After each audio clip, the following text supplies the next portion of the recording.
Ladies and gentlemen, welcome to one of, if not the biggest episodes of the pod this year. A lot has happened in my life that I'll talk about. A lot's going on in the NFL, in football. It's about to really get started, which I can't wait for. But before we get into any of that, I gotta check in with my favorite co-host, the prettiest co-host, the best co-host, Mr. Avillion Talks. Jacob, how you doing? I'm ready for football, man. I need it so fucking bad. Yes. Like, I didn't realize how excited I was until kickoff for the Tennessee Vols game. I couldn't sit down during the game. Dude, I'm amped to talk about it starting. I've never missed football this much in my life, more than I have this offseason. It's never been this bad. And I think that sentiment, I don't think I'm alone there. I think a lot of people have missed it a little extra this year, at least from what I've been seeing.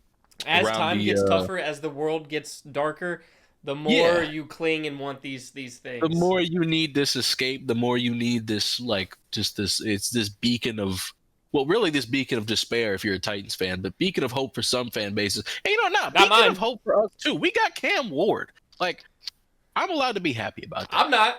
We'll get into it. I totally forgot that happened between times we recorded. Something with the Cowboys. Oh shit, we haven't discussed that here yet. Yeah, that's what I was like. I totally forgot that happened in between recordings. We'll get to that before we get to the whole. Yeah, I got a few things I need to say about the team as well. But we can just definitely do that first after we check in with you. I'm doing well. Went to my mom's this past weekend. It was cool. Probably got to go again this weekend, I think, just because I hadn't been in a while. So doing the back-to-back wouldn't hurt me any. I'm doing well. I just need to get through these next 2 days of work. We're recording on a Wednesday. Football starts tomorrow. The day you see this, it should be the day. Yeah. So I just needed to get here. I can't wait. I will be tapped the fuck. My friend told me, like, initially my friends and I had planned on going clubbing this Friday because first Friday of every month they do 80s at this club that we go to. And then, he told me today that we won't be able to go because one of our friends is working and we all want to do it together. And I'm like, dog, there's football on. That's fine. We don't, let's do it next month. That's okay. We'll do it October 3rd. We'll tap back in. But this month, nah, fuck it. So, yeah, I'm ready. How have you been? You've got a new backdrop once again. You want to tell the fine folks at home what happened there? Ladies and gentlemen, I have moved out of my parents' house. Finally! Which 100% is unlocking a different version of me that's going to be seen. Like, it's going to be the same at its core. But right. There's times, especially when playing like Pokemon or playing video games, there's times where like I'm holding in and I wanna like really release and really let some shit out. But I was like, holding it in. Now that I live in my own home, I'm gonna be a lot louder. I'll be a lot louder during different recordings. I am very proud to welcome another member to living on his own FC. Yeah, this is officially this is a real grown man's podcast now. Grown man's pod, it's a real grown man's podcast, yeah. Speaking of grown man, this is all my Power Ranger stuff. Properly put on display now.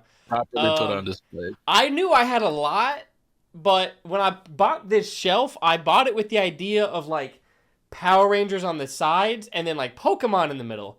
And then I just kept unboxing more and more Power Ranger stuff, and I was like, "Oh, that's not gonna work. That is not gonna fit." Yep. Yeah. You got the evolutions on the end table though. There's the starters. These are the Kanto starters, and then here's Vaporeon because what I did, because then there's Flareon over here. Oh, what's up, Flareon? All the evolutions are like they're kind of spread off on different shelves. So there's Flareon, there's Vaporeon. The mic stand's covering it. There's Jolteon at the very bottom here. I see. It's a quick room tour. This is the room. So there's all the Power Ranger stuff, mini fridge with the Lego like City Skylines. This bag was a wrap gift when like a show wraps that the original Blue Power Ranger got when he finished the most recent season of Power Rangers. Yeah. because he was like fundraising his show, so he sold a bunch of his Power Ranger stuff online, and I bought some stuff because there's also like original scripts that got signed down here.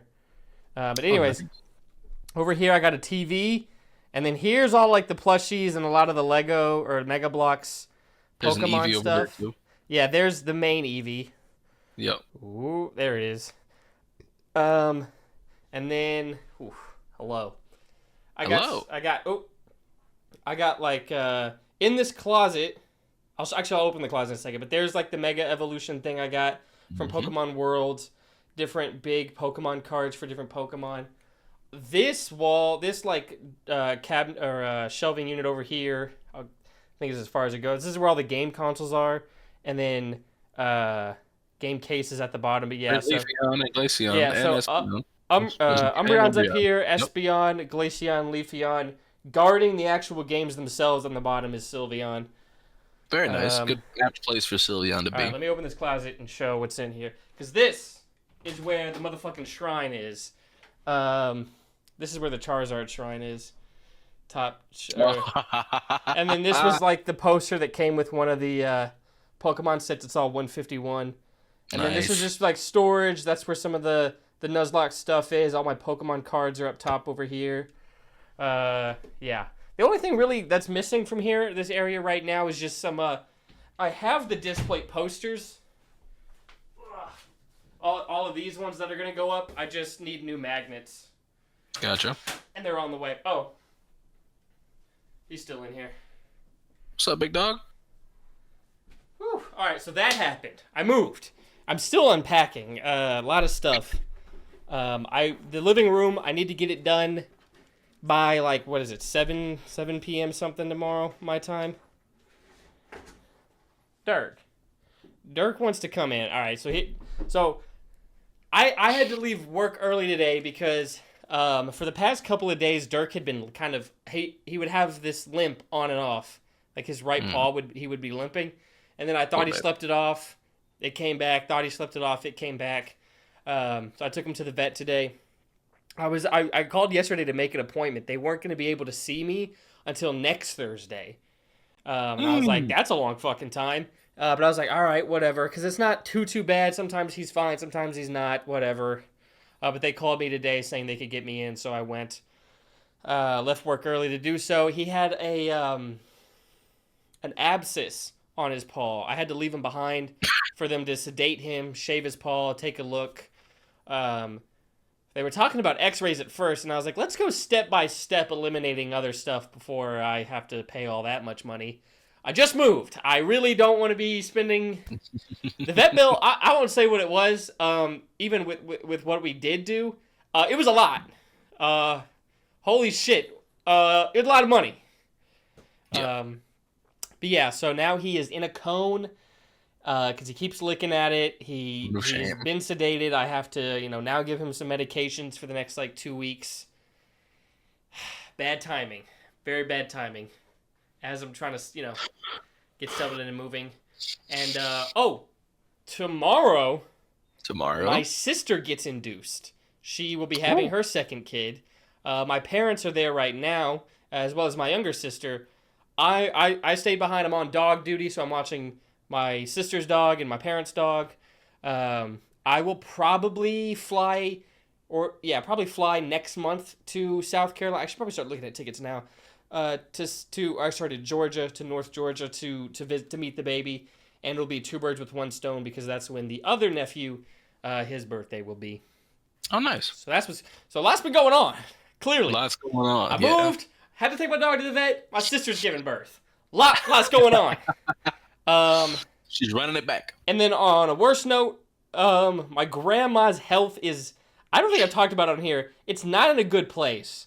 She had a tumor, a benign tumor, that they think maybe was kind of pushing, some parts in her head a little bit, making her act a little funny. And now they think that was an issue, but it also maybe was covering up early dementia. And it's getting worse. She is really starting to lose it, which is unfortunate. Yeah. She is kind of just going on these like weird rambles about her company that she's never had, selling it for $20 million recently, having to meet with different ex-Navy SEALs who had saved her life, which didn't happen, stuff like that. And most of my family's coping with it by like laughing about it, which I get, but I was just like, this is just sad, actually. Yeah. And then like a family member made the comment of like, oh, either laugh or cry, dude. And I was like, it's all right to cry. If that's those two options, it feels a little weird to be laughing, in my opinion. Although what she's saying, I'm not like upset with them. That's how they want to handle it. But Right. I'm just like, because what she's saying is ridiculous a lot of the time. Right, She's like saying the really absurdity of crazy it. stuff. So we're like, I get it. I'm not upset with them for laughing, but I'm just like, I don't know. Not me. Obviously, two different things, but I do like. It does like make me remember like how we were going the wrong direction in Alzheimer's research for like 20 years because somebody forged some research and everybody just went along with Oh it. my god. You ever heard about that? That was a few years ago. That's fucking crazy. This came out like 3-4 years ago. So I remember I was living with my dad still when this happened. That they found out that they had been going completely the wrong direction in Alzheimer's research for a very long time because of a falsified study that somebody did, probably because they got paid to by somebody, quite a handsome amount, I'm sure. But I hope it was fucking worth it because, Yeah. Obviously not the same thing as dementia, but still, it's similar things can happen with the two. So it's they're for like the people outside, like I don't know how similar it looks in here, but like on the external of it, pretty similar. I don't know. I have a weird relationship with death where I don't view it as negatively as others do. Right. I think me being religious plays a big part into that, but also Certainly. just like it's gonna happen also as well, Right. like regardless of anything else. And I'm like, this might be fucked up. And I'm like, she's lived a full life. Her brain's starting to go. I'm starting to think maybe it's the best if she goes soon, kind of thing. Where it's like that's not my grandma. Yeah. But I get it. we'll see. So a lot has been going on in my life. Lots going on. My mom was really like trying to juggle a lot recently because going up to see the birth of her kid, moving another kid, actually moving both of the other kids because my sister moved relatively recently because she was living with that grandma, but now she's in like an apartment near her college. So, I can hear the drink. Yeah, he's whiny. If He just wants his dad. The problem is, I might let just him in. We'll see what. I'm a little scared with the cone. I think I'm gonna have to leave him out with the cone. He might really. He doesn't know how to wield it yet, so he really might knock some stuff over. Yeah, he was getting out of the car was a struggle. He was trying to turn around with the cone. He kept bouncing in. He's going through it right now. He should be Zamazenta next Halloween and just have the cone as the fucking shield. The Halloween, all right, the ones that are loaded for Halloween are Hiccup and Toothless, Link and Wolf Link. Yeah. And then I would like to do the SPD Power Ranger and the Robo Dog from that season. That would be one. But we'll see. We shall. If he still had this cone, if they told me, because he shouldn't have it that long, but if they told me he'll have this cone till to Halloween, I probably would maybe I would adapt and then do Zamazenta. That would be funny to play into the cone, find a use out of it. But yeah, I think 2 weeks is what I'm looking at dealing with this. Hopefully that's it. Yeah.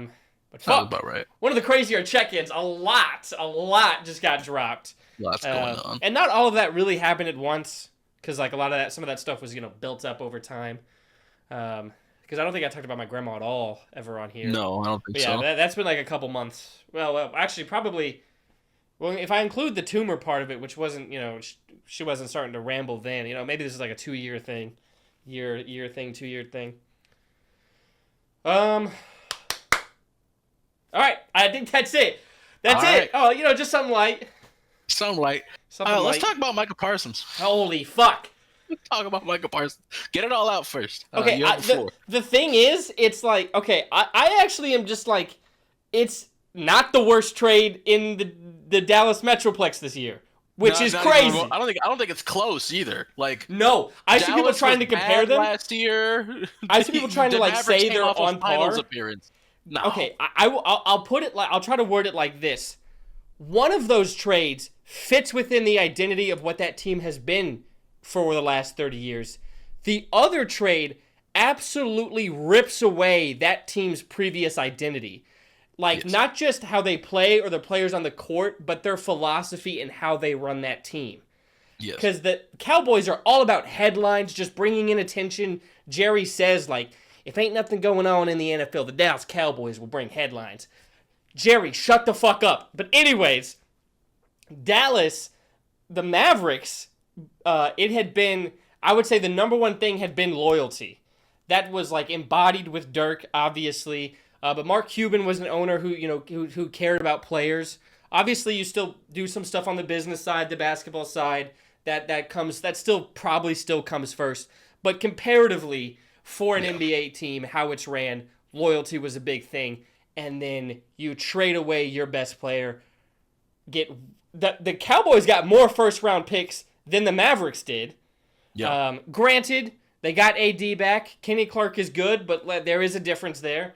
But yeah, one because also Mike is as big of a face as you can be while being like an edge rusher.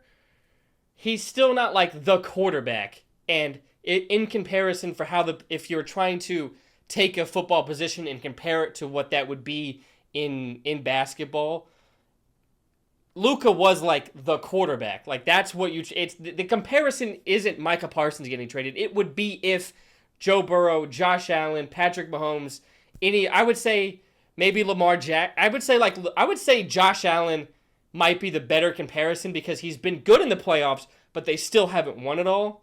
Mm-hmm. So like Josh Allen, Joe Burrow comparison. But yeah, they traded him. But fuck it. Yeah, whatever. It sucks. It's a bad trade. I still think it's a bad trade. But after seeing the Luka trade, I'm not as hard on him. Like, fuck it. You get 2 first-round picks. You do draft well. You get a D tackle, a position you needed. You were deep at edge already. Now it's no longer. Now it's more of a neutral. I still wouldn't say it's a weakness. It's a neutral. You rely now, but you do rely on a rookie. You rely on multiple players, but now one of the things you're relying on in that room is a rookie to come in and really play. Who could? I mean, he's a second rounder, but people thought he could go in the first. I like Ezraku a lot. Yeah. I think he's more than capable of being a starting edge rusher. You got him, Sam Williams, a bunch of other names that can be in rotation that are good players. So you got dudes. You take what really could have been like a strength pot, like with Micah Parsons and all those guys, you're competing for best in the league at that position, to now being like probably okay at that position, being solid at that position, because having a guy like that is what it takes to be great at that position group. But yeah, whatever. I didn't think they were going to win the Super Bowl, but I thought the Mavericks could win a finals. Like that's also a big part of this difference in these trades as well. Right. One team was just in the finals. One team just missed the playoffs. The player you traded away was your best player in the finals, bleeding from his knee, but you want to question if he wanted it. Yeah. I will not go down that road again. I will not. I will hold back as much as it's tough to, because that was that's the worst trade in sports. Yeah, ever. It's fair. Now, obviously, at least in the moment, hindsight can change everything with all of these trades. But there is not a worse. I'll say that there isn't a worse trade in the moment ever than the Dallas Mavericks trade. Hindsight, hey, dude, fuck it. Nobody believed it was real. Everyone, players in the league, fans alike, thought Shams had been hacked. Dog. We're never seeing that again. I woke up to it. I've never woken up more confused than my phone was blown the fuck up because I was asleep when it happened. You was slumbering. I remember, because it was late. It was like midnight because I was at a party when it happened, and there were multiple people at the party. I just heard people say Luka Doncic, and I'm like, the fuck just happened? I opened my phone and I saw the news. I'm like, there's no fucking way I'm reading what I'm reading right now. And like Micah Parsons, I kind of figured it was coming. Yeah, that's another thing. There was no public lead up to the Luka trade. There was obvious build up with the Micah trade. I still didn't think it was gonna happen because I'm like, Jerry does this shit, drag stuff out, headlines get made, but he always pays his guys, but it just didn't happen this time. So it was a little surprising, but not nowhere near the Luka trade. I expected it to happen because nothing ever happens. FC had gotten a few too many wins lately because Trey Hendrickson got the 1-year extension. Who else was trying to get out? There was another guy who... Oh, Terry McLaurin got the contract right before the season started. So, everybody was like, all right, now we're just waiting on Micah. And I'm like, I don't know if you're getting 3 for 3. I feel like one of these is bound to happen, and he's the best and the youngest of the bunch. Like, he's the most valuable. There's teams going to be willing to, like, mortgage a lot for him. And Green Bay is the kind of team that it makes sense for. I honestly think if Dallas could commit to a rebuild, this would be a fine trade. I don't see what Kenny Clark does this year because I think, like, I don't remember who said this, but, like, Dallas could use a 3rd-round pick more than they could use Kenny Clark right now. Green Bay could use Kenny Clark more than they can use a 3rd-round pick right now. Why was the compensation not 2 firsts and a 3rd?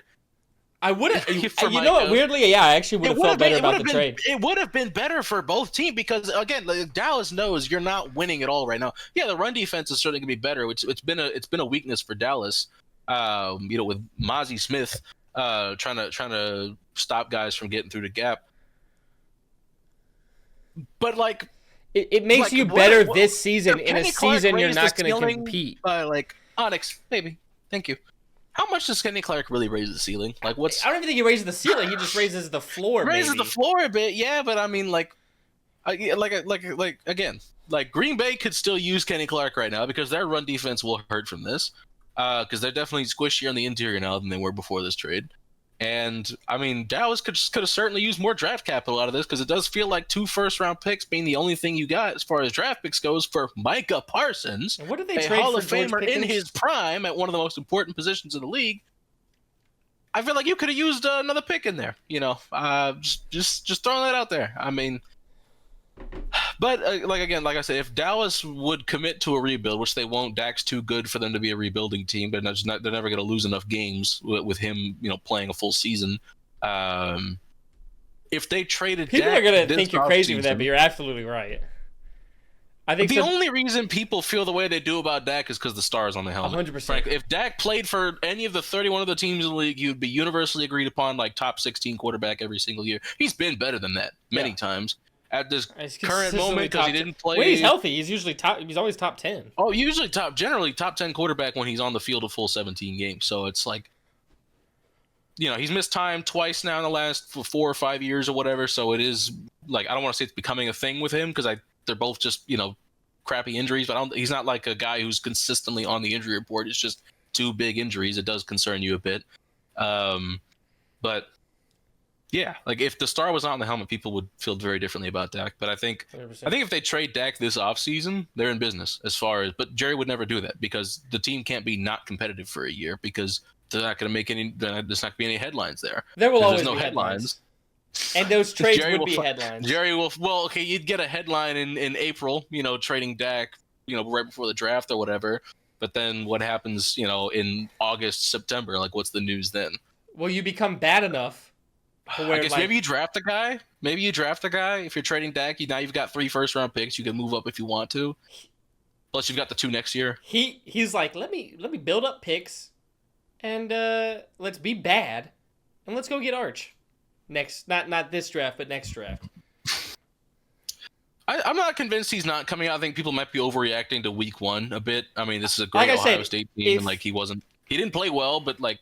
he had like still had the second highest big time throw percentage in the country in week 1. Like it's not like he was terrible. Yeah. I'd say give that some time. 1 week. We'll know for sure. I think we'll know for sure. We'll know for sure probably towards the end of the season whether he goes or does. If he's playing super well, there's no real reason for him to stay. I've been saying if he is consensus number 1 pick, you leave. You'd leave. There's no even with NIL money because you never know what could happen injury wise. Yes, your 4th year. If you are eligible to leave, if you can declare and you know you're going like 1.1, go. Yeah. There's no reason for you not to do it. Because also if you think you're that guy, you're 1 year closer to getting these mega. Right now it's a $250,000 deal. Who knows what it is or $250 million deal. Who knows what it is when you come up, 5 years from now. Yeah. You get closer to that. I mean, it's awesome. So I've always said, if he's consensus number 1, he'd be dumb not to. And he even said, quarterbacks in general, if you're consensus round 1, go. Even if it's not 1 overall, like the guarantees. He even said he had no idea where Archie got the idea. I was literally about to say that. Yeah, because he was like, I didn't say that. I don't know where he got that from. Like, and even I think Archie even said like, I don't think he didn't say he told me he's staying another year regardless. He said, I don't think he's coming out this year. So, which a lot of people said there was a lot of speculation that Arch wouldn't come out this year. But again, if Arch is really good this year, there's no reason not to. But we can discuss. I do want to discuss a few college quarterbacks real quick because the college football season's here. I've got a few of these guys, big draft eligible guys. I'm gonna do Garrett Nussmeier first. LSU quarterback got the win on the road in Death Valley. It's so stupid that Clemson's allowed to call themselves Death Valley. You're in South Carolina. Where did they get that from? That is not Death Valley. Death Valley is in California. That is ridiculous. But and Garrett Nussmeier marched in there and did his thing. Got robbed of a touchdown pass. One of the worst calls we'll see all year in the sport, regardless of collegiate or professional. It was ridiculous. I mean, receiver caught the ball, got a foot down inbounds, made a football move, crossed the plane, went down out of bounds after crossing the plane, and the ball, the ground caused the ball to leave his hand after he fell to the ground. As soon as he crosses the plane, the play is over. It does not matter what happens after the fact. Like, that's ridiculous. The play is dead as soon as the ball crosses the plane. That's a touchdown. Nothing afterwards should matter ever. And like what they were reviewing, the announcers thought they were reviewing whether or not it was a touchdown or he was out at the 1 because his hand hit the pylon. Which, if your hand goes over the pylon, hits the pylon, it's a touchdown. But they were wondering like if the review was touchdown or out at the 1, and then after the review they go on, the call on the field is now incomplete, and the announcers were fucking stunned, as was everybody watching the game because it was one of the dumbest calls you'll see all year in football. But Nussmeier played well. There was a clip I saw, and you don't see like this isn't as prevalent in the college game anymore because of how much offenses have evolved and how much like trickeration there is now, to just see old school pre-snap shit going on, where Nussmeier had multiple guys move around just to see how the defense would respond and just completely undressed the disguise that Clemson had on defense before. You don't need to do all that. My fault, King.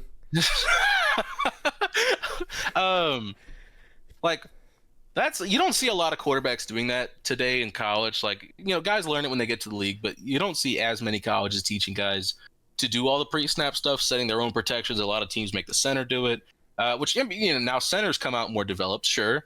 But quarterbacks are missing some of that, and it matters. I mean, Drew Brees made a career out of being the best pre-snap quarterback in the NFL. He's great post-snap too, obviously, but generally, if you are a great pre-snap, you're also great post-snap. It's usually how it goes. One of those things is probably easier to do than the other. But also being good pre-snap makes post-snap easier. But Lenore Sellers looked good. Looks more accurate. Incredibly tough to take down. He does have the Cam Newton strength when he's running the ball, where he's just untackleable. Great athlete. Also got just a fucking piss nuke of an arm. Had a couple really nice throws in that game too.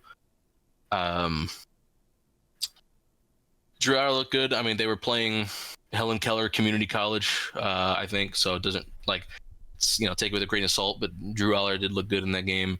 A couple of true freshmen I want to talk about. First is Bryce Underwood, who was the #1 recruit in the country. He looks the part. I mean, he's 6'4".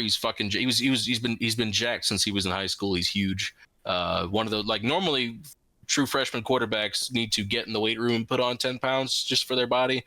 No, he was good. He was good coming straight into the room. He was already where they needed him to be. He went 21 of 31, I think, had a couple nice throws, threw a block for his running back on a read option at the goal line, where once he handed the ball off, there was a defender coming, and he ran and threw his shoulder into the defender to help get his running back across the end zone. So love seeing that from a guy in his first game. Just, his teammates are his coach won't love it, but his teammates will love it. And then Jaron Kiawe Sagapolu-Tele, the Cal quarterback, true freshman, turned down offers from Georgia and a couple other high-profile programs to go play at Cal. And just throwing it all over the yard in his first game, just several really nice deep passes. Only one of them was caught. His receivers did sell him on quite a few, but some of them were tough catches, but it's also you just like them to make that catch. If the quarterback's putting the ball on the money, you'd hope they just come down with it. He already did half the hard part. You should hopefully be able to do the other half. But he's the kind of quarterback receivers will want to play with. So hopefully, get some transfers this offseason. It's annoying that he's played one game and there was already somebody who put together, a compilation of some of his throws and said, "Yep, Jaron Kiawe won't be playing at Cal next year." And it's that. Can you just let them have this? Can you let them have this? This is ridiculous. As a quarterback has one nice game in his first game, as the starter as a true freshman, and they're like, "Yep, he's transferring after the year is over to, I don't know, somewhere else." Why? Why are you guys like this? This is ridiculous. Anywho, he's awesome. Very fun to watch. If you need a quarterback 3 years from now, he's your guy. But yeah, I think that's about it for those guys. Had a couple things I wanted to mention with the Titans before we get into our the meat and potatoes with the season predictions, as we do every year. It is that time of year. Season starts tomorrow, so you kind of have to do them by today, or else they won't mean as much. The first official depth chart was released, I want to say, last night, sometime yesterday evening. And Alec Iomanner is the starting X receiver, which is awesome, because that was kind of the hope that by week one, you'd be kind of worried if he didn't overtake Van Jefferson eventually, because Van Jefferson has not been very good the last few years. And Alec has officially overtaken him on the depth chart as the starting X receiver, which is awesome. I've never celebrated a day 3 draft pick harder than when we drafted Alec Iomanner. I remember exactly what I was doing when we drafted him. I was in the kitchen making a sandwich when I heard that we had traded up, and then I ran back to my bedroom to watch the pick. And then when it was Iomanner, I was ecstatic. Was a big fan of his pre-draft. You've talked about him all offseason. Yeah, I wanted us to take him in the second round, and then I wanted us to take him in the third round, and then I wanted us to take him with the first fourth round pick, and then with the second fourth round pick, and then after 2 fourth round picks of pass catchers not being Alec Iomanner, I thought we weren't getting him, and I'm like, it is what it is. Nope, traded up 10 spots at the back of the 4th round to go get him, and that was awesome. And then Cedric Gray officially the linebacker 2, James Williams the linebacker 3, which honestly makes sense. Cedric Gray is the better early down back kind of guy, better against the run, better blitzer as well. James Williams, however, definitely probably going to be the coverage backer. You're going to see him on third downs, especially third and medium, third and long. I think he will come in on the field, and next to Cody Barton, and Cedric Gray will probably be on the sidelines for those. But really cool that both of them were even able to compete for this job, considering they're both second-year day 3 picks. Cedric Gray missed all of camp last year, or at least sometime in camp last year, missed the whole preseason, missed most of the season with this really bizarre injury, even missed some of camp this year, couldn't get back right away. Comes back, immediately looks the part. James Williams had to convert from safety to linebacker, has been learning the position now for 2 years. He looked the part. He transformed his body this offseason, and they both competed. They both looked good. At least the team was high on both of them. And it came down to the wire, and then Cedric Gray, they said, played better in the preseason, and that's what really caused them to go with Cedric Gray. So I mean, I'm just glad both of them, turned out to be, guys that the team at least going into year 2 was high on. I mean, they're not, day 3, it's no guarantee. A 4th and a 6th round pick respectively, and especially when you're asking one guy to come back after missing as much time as he did, and another guy to change positions and do something he's never done before. So just really good for both of them. Happy for the both of them. Then they signed Kaiser White to the practice squad, so now they've got extra depth at the position. It's kind of a legitimate room now. I think it's pretty awesome. And I think that's about it as far as Tennessee goes. We'll talk about them some more when we do our game picks, which we'll do, I'm sure, after our season predictions. Speaking of, should we get into the season predictions? I actually want to bring up one thing. Yeah. Me and you are in a fantasy league together. Yes. And we just drafted our teams. Do we want to go through our teams? You sure? But actually, what I really wanted to talk about was we talked about maybe a little side bet. A little side bet. And what we should do. I think I threw out the idea of us doing wearing some kind of costume for one whole episode of the pod. Yes. Who should we do if that's what we end up doing?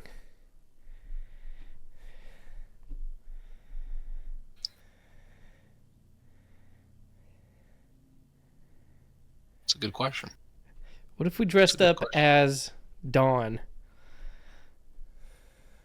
Oh, like Pokemon trainer Dawn. Yeah. All right. All right.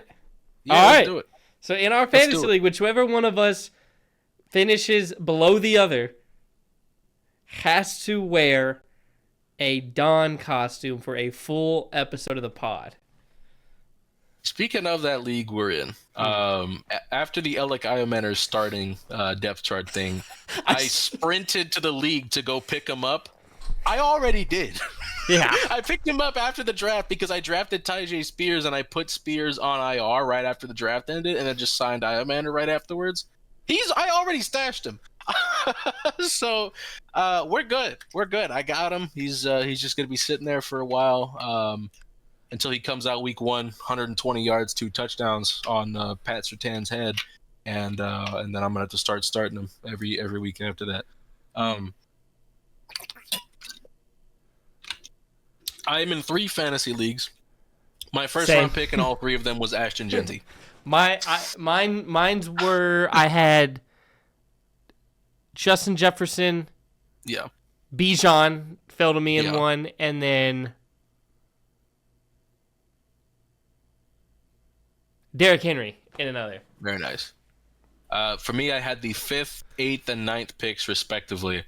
And I took Ashton Genty at all 3 of those spots. I was honestly a little surprised he fell to me at 9th. I thought he'd be gone at 7th or 8th. So was very relieved that he was still there. And by the time sleeper, the window opens forever. Like, as soon as you set the draft order, it's there. ESPN, it's not until like an hour before you draft that they actually show you what the snake order results are. I hate that. It's so dumb because you can't plan at all. Now, I already don't plan, so it doesn't bother me any necessarily. Oh, but dude, I be mock drafting. I know you be mock drafting. I be mock drafting like a motherfucker. I know other people that be mock drafting. And my coworker, he was asking me stuff because he does a lot of mock drafts, and he was like, asking me like who's been going what in my leagues and whatnot. So when I saw that I had the 8th pick in that league, I'm like, fuck it, I'm taking Genty again. If he's there, I'm tripling down. I'm taking Ashton Genty, if available. Sure enough, he was there, so I did what I had to do. I took Ashton Genty. I also took the Broncos defense in that league, so that way if the Titans get obliterated in week 1, I'm leaving here with something. I also drafted Cam Ward in that league. The only league I have Cam Ward in. Which all three of my fantasy teams are named after Titans rookies in some respect. I have Elick my balls.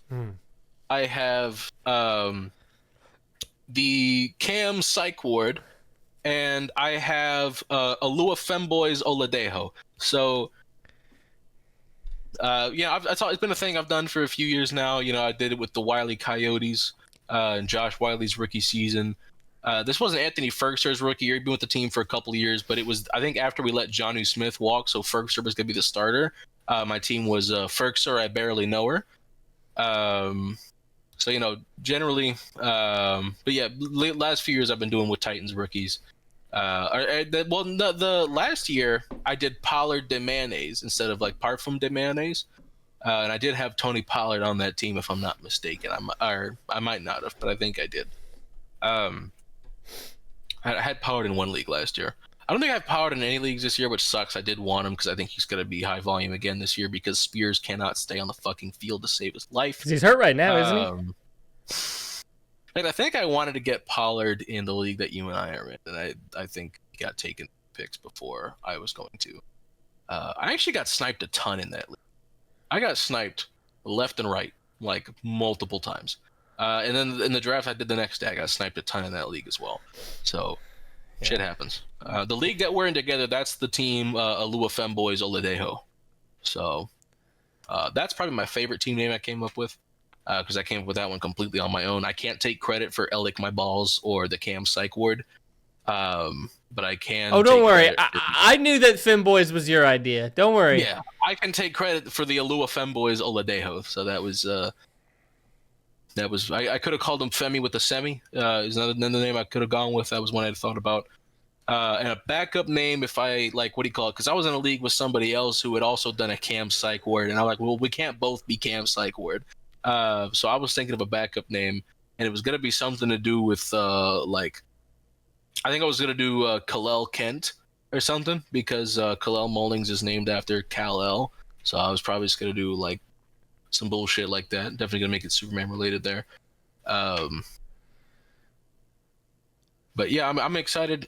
Football, everything about football. We got fantasy football back. I can't wait for you and I to make our first game picks of the year because we'll get to that after we do our season predictions here. You ready to jump into those? You think, or what we do? I thought we were gonna intro. I thought we were gonna show our teams for fantasy. Like all of them? The league, just the league we're in together. Okay, that's okay. Fair enough. That's a 10-team league, anyways. That's a good. My other leagues are both 14-team leagues, so you always end up with some bullshit at the back end of your roster. Like, I saw a guy draft in a 16-team league, and he quote tweeted himself. He was like, "Dude, I got Olamide Zacchaeus on this team." Like, there's always some bullshit on your roster in those. And like, once you get past 12, you're gonna be thin at either wide receiver or running back, or you're gonna have. Like, oh, dude. I don't know, a bad starting tight end. I saw one creator in a 32-man league. Yeah. And he was talking about his team, and he was like, look, I committed to having bad running backs. This is a 32-man league. You're going to be weak somewhere. I picked running back. Yeah. Yeah. The nice thing about a 10-team league is that you're almost guaranteed to have a good team. Like, It's hard to have a flat-out bad team in a 10-team league. Yeah. So I got Patrick Mahomes, Ashton Genty, Alvin Kamara, Nico Collins, T. Higgins, Tyler Warren, Mike Evans, Tyrone Tracy, Chris Boswell, Steelers defense, Jordan Love, Tank Bigsby, Elick Iomanner, Khalil Shakir, Josh Downs, Jordan Addison, and Tyjae Spears. I don't think anybody in the league is deeper at receiver than me. When Jordan Addison comes back from suspension, y'all better watch the fuck out. T. Higgins, Nico Collins, Mike Evans, Elick Iomanner, Khalil Shakir, Josh Downs, and Jordan Addison. Yeah, it's over. It's reps. But yeah, I got Tyjae Spears on IR here, so that's why I have 7 receivers. I picked up Elick. Only drafted 6. Go ahead and the floor is yours. What we got over there? So, Team Pavilion Talks. Is that what you called it? Yeah. What the fuck? You didn't notice my team name change? Let me take a look. League. Yeah, Avillion Hours and Friends. Pavilion Talks. That's awesome. Yeah. That's awesome. I can't remember what it was before, but it was all. I think it was just Avillion Talks or Team Jacob. That's what it was. It was Team Jacob. Yeah, that's what it was last year. Yeah. So the team is the starters: Bo Nix, Bijan Robinson, Kyron Williams, Brian Thomas, Tet McMillan. I had to get a rookie. Needed a rookie wide receiver. That's why I got Elikai Man on the team. My tight end is Sam Laporta. My flexes are DJ Moore and Tony Pollard. Kicker, Brandon Aubrey got sniped by Gabe right before I could take him. Early. He took him early too. He took him early as shit. I don't think so, because I was dead ass just about to take him. So he got taken right where I would have taken, because I sniped him in the other league I'm in with Gabe. I sniped Brandon Aubrey from him in that one, so he returned the favor. I don't think anybody else took a kicker for like 2 or 3 more rounds after Brandon Aubrey got taken. Yeah, it was just me and Gabe being like, "Don't you fucking dare!" I was gonna say, I'll fucking do it. I swear. So yeah. My kicker is Jake Bates. I have the Commanders defense to start. They play the Giants week 1. I always swap the defenses around, and then my bench is Caleb Williams, Jordan Mason, Jaden Reed, Darnell Mooney, Jamison Williams, and the Kyle Pitts. This is the year, baby. It's coming. I'll be good at tight end no matter what. I'm going to find a way. Either Sam Laporta or Kyle Pitts. I'm going to be good at tight end no matter what. I just realized I don't even have a backup tight end in this league, and now I don't know what to do. You let it ride. Yeah, I mean, I don't need a backup tight end if I got Tyler Warren. I think I'm fine with, even during his bye, which is, I don't remember when. Oh, do you know who's available, though? For tight ends? Yeah. Is Chig? Yeah. Chig? I might do it. Fuck it. You got Goddard, then Chig, Pat, Jatavion, Brenton, Cade.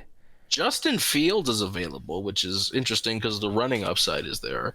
But he's not completing many passes. So, Dallas Goddard's available. Yeah. Damn. Yeah, Chig, Freiermuth, JT Sanders, Cade Otton, Zach Ertz. Yeah, Theo Johnson. Shit. Dudes here. Mike I actually excuse me. Tied in 13 last year.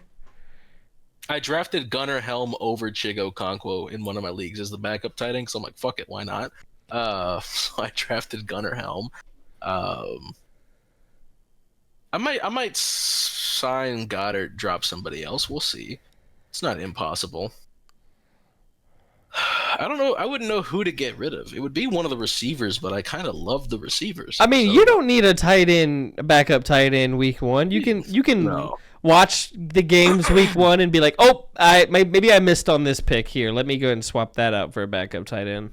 Yeah, well, fair enough. All right. Now is the season predictions time. Yes. Are we gonna go through like divisions first or awards first, or what do you want to do? Divisions and then awards and then playoffs. Okay. All right. Do you want to go both? Do you want to go through NFC, or you do NFC, AFC, then I do NFC, AFC? I think let's both do our whole both conferences, and then the other one do both conferences. Okay. Yeah. You want to kick us off? You want me to kick us off? What we doing? I'll kick us off. All right. Yeah, I'll kick us off. New house. You kick us off. I'm gonna go turn my lamp on real quick. Like, you can go ahead and get started. NFC. I'll be right back. Okay. The 4 division winners for the NFC. It's very close. This race is close. I don't have so I went through and I picked all the games like I usually do. I'm not going to be stating the records here because that's not what's important. Right. Really what it is, it's me because I know really what I would say is here's the records I picked plus or minus 1 or plus or minus 1.5, something like that. But I just do that to, like, it just helps me also factor in, like, how I feel about the teams and their schedule. Because some teams are just going to have a harder schedule than others. And one team could cakewalk into a playoff spot while another team gets, fucked by who they're playing. So I'm not going to give the records. But NFC, it's fucking close. It's a bloodbath over there. It's ridiculous. So I got Washington winning the NFC East. They never repeat a champ. No, I was going to say no repeat winners over there. Not allowed. It's not allowed. So it won't happen. You get maybe a little bit of a Super Bowl hangover on the Eagles. I think there was some offensive line shift moves that they had to make. I think they're missing. Who left? Somebody left, right? One of their starters left from last year. Mekhi Becton left. Oh, by the way, Mekhi Becton got a girl pregnant in Philly. She posted a picture of his dookie draws, and apparently he's not paying child support or something. Which happened first? Did he stop paying child support, then Dookie draws pick, or Dookie draws pick, then stop paying child support? Well, after he stopped paying child support, she posted the pic of the Dookie draws. She didn't even provide any context. She just had like 2 pictures of Dookie draws in the like in the Where did pictures. He go? Where did Mekhi go? Chargers, I want to say. Pretty sure. But anyways, so that's why I got the Commanders winning the NFC East. Okay, for the NFC North, this is tough. One of the best divisions in football, easily. Just an insane division. You can sell me on all 4 of them. Truly. Still, But give me the team that's been the best out of that division for the past couple of years. Just a couple. Give me the Detroit Lions. Keeping the crown. With Hutch, that's what I thought you'd go with. Hutch hopefully playing a full year. That's kind of a big thing. If he plays a full year, I feel a lot better about this pick. Easiest comeback player of the year of the last couple of years if he does play all 17 games this season. That's the award I forgot.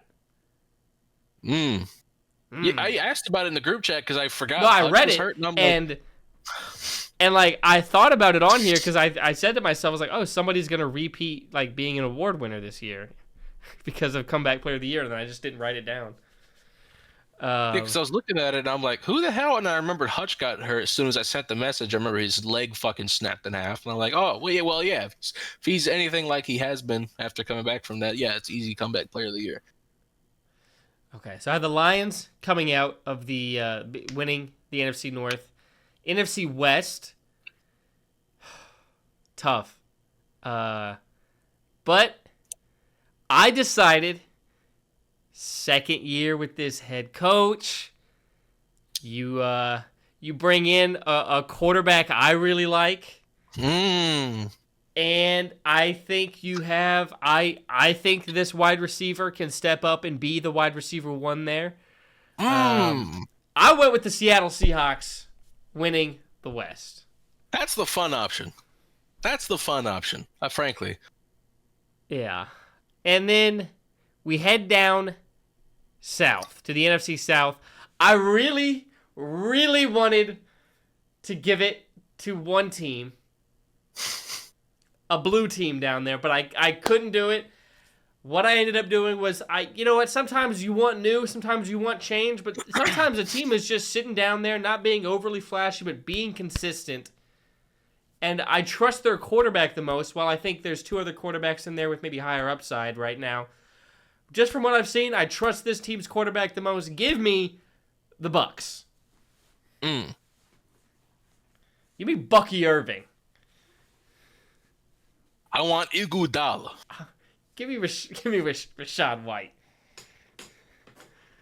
I don't, you can hold the Rashad White. I don't know all that. Wild card teams. Only 3 to go around. I could give out like 8 of these things, but only 3 to go around. Easily. Firstly, I'm going to give it to this guy. If this guy's going to have a first-year quarterback playing, but he's going to be throwing to the second best wide receiver in football, and I trust this head coach immensely to get a young guy like that ready to play. Maybe it's not perfect week 1. I'm not going to freak out if they have a bad week 1, but I think that they can adjust after that. Give me The Minnesota Vikings. Mm. Good running back room. You don't have like a dominant one, but I like the rotation they got over there. And they're good. They're coached well defensively. Got some players over there. All right. All right, 6th seed. This team, I don't think they made a massive trade recently. I don't know if that guy's going to be playing week 1 or if he is, like, how much he's going to be, into the system. If they had him from training camp on, maybe they'd be a little higher up. But I like their quarterback. I think he can take another step forward. I hope he takes another step forward. They just got a guy who I always have come up here and picked for Defensive Player of the Year, but he hasn't quite gotten it yet. They add him to that defense with already like a secret, like a low-key Defensive Player of the Year candidate in the secondary. Give me the Green Bay Packers getting one of the wild card slots. 7th seed, last wild card. Who does it go to? The hangover's not that bad. The Eagles still make the playoffs. I'm not going to go overboard with it. The best GM maybe of all time, extremely well-built roster. Sure that they lost someone on the offensive line. This team churns those motherfuckers out like crazy. They salvaged his career. They can do it. They can literally pull. Hey, they might get you They might get you out there protecting Hurts and getting you to do it right. Oh, I'm not gonna be protecting Hurts. I'm gonna be hey, come right in. That's crazy. All right, but yeah, Step right up. The Eagles with the 7th seed. But yeah, that's my NFC. Yep. So now you want me to do my AFC? Yeah, I'm trying to think if we have the same. Never mind. We'll get to that when We'll get to that when I get there. Yes, go ahead and do your AFC. All right.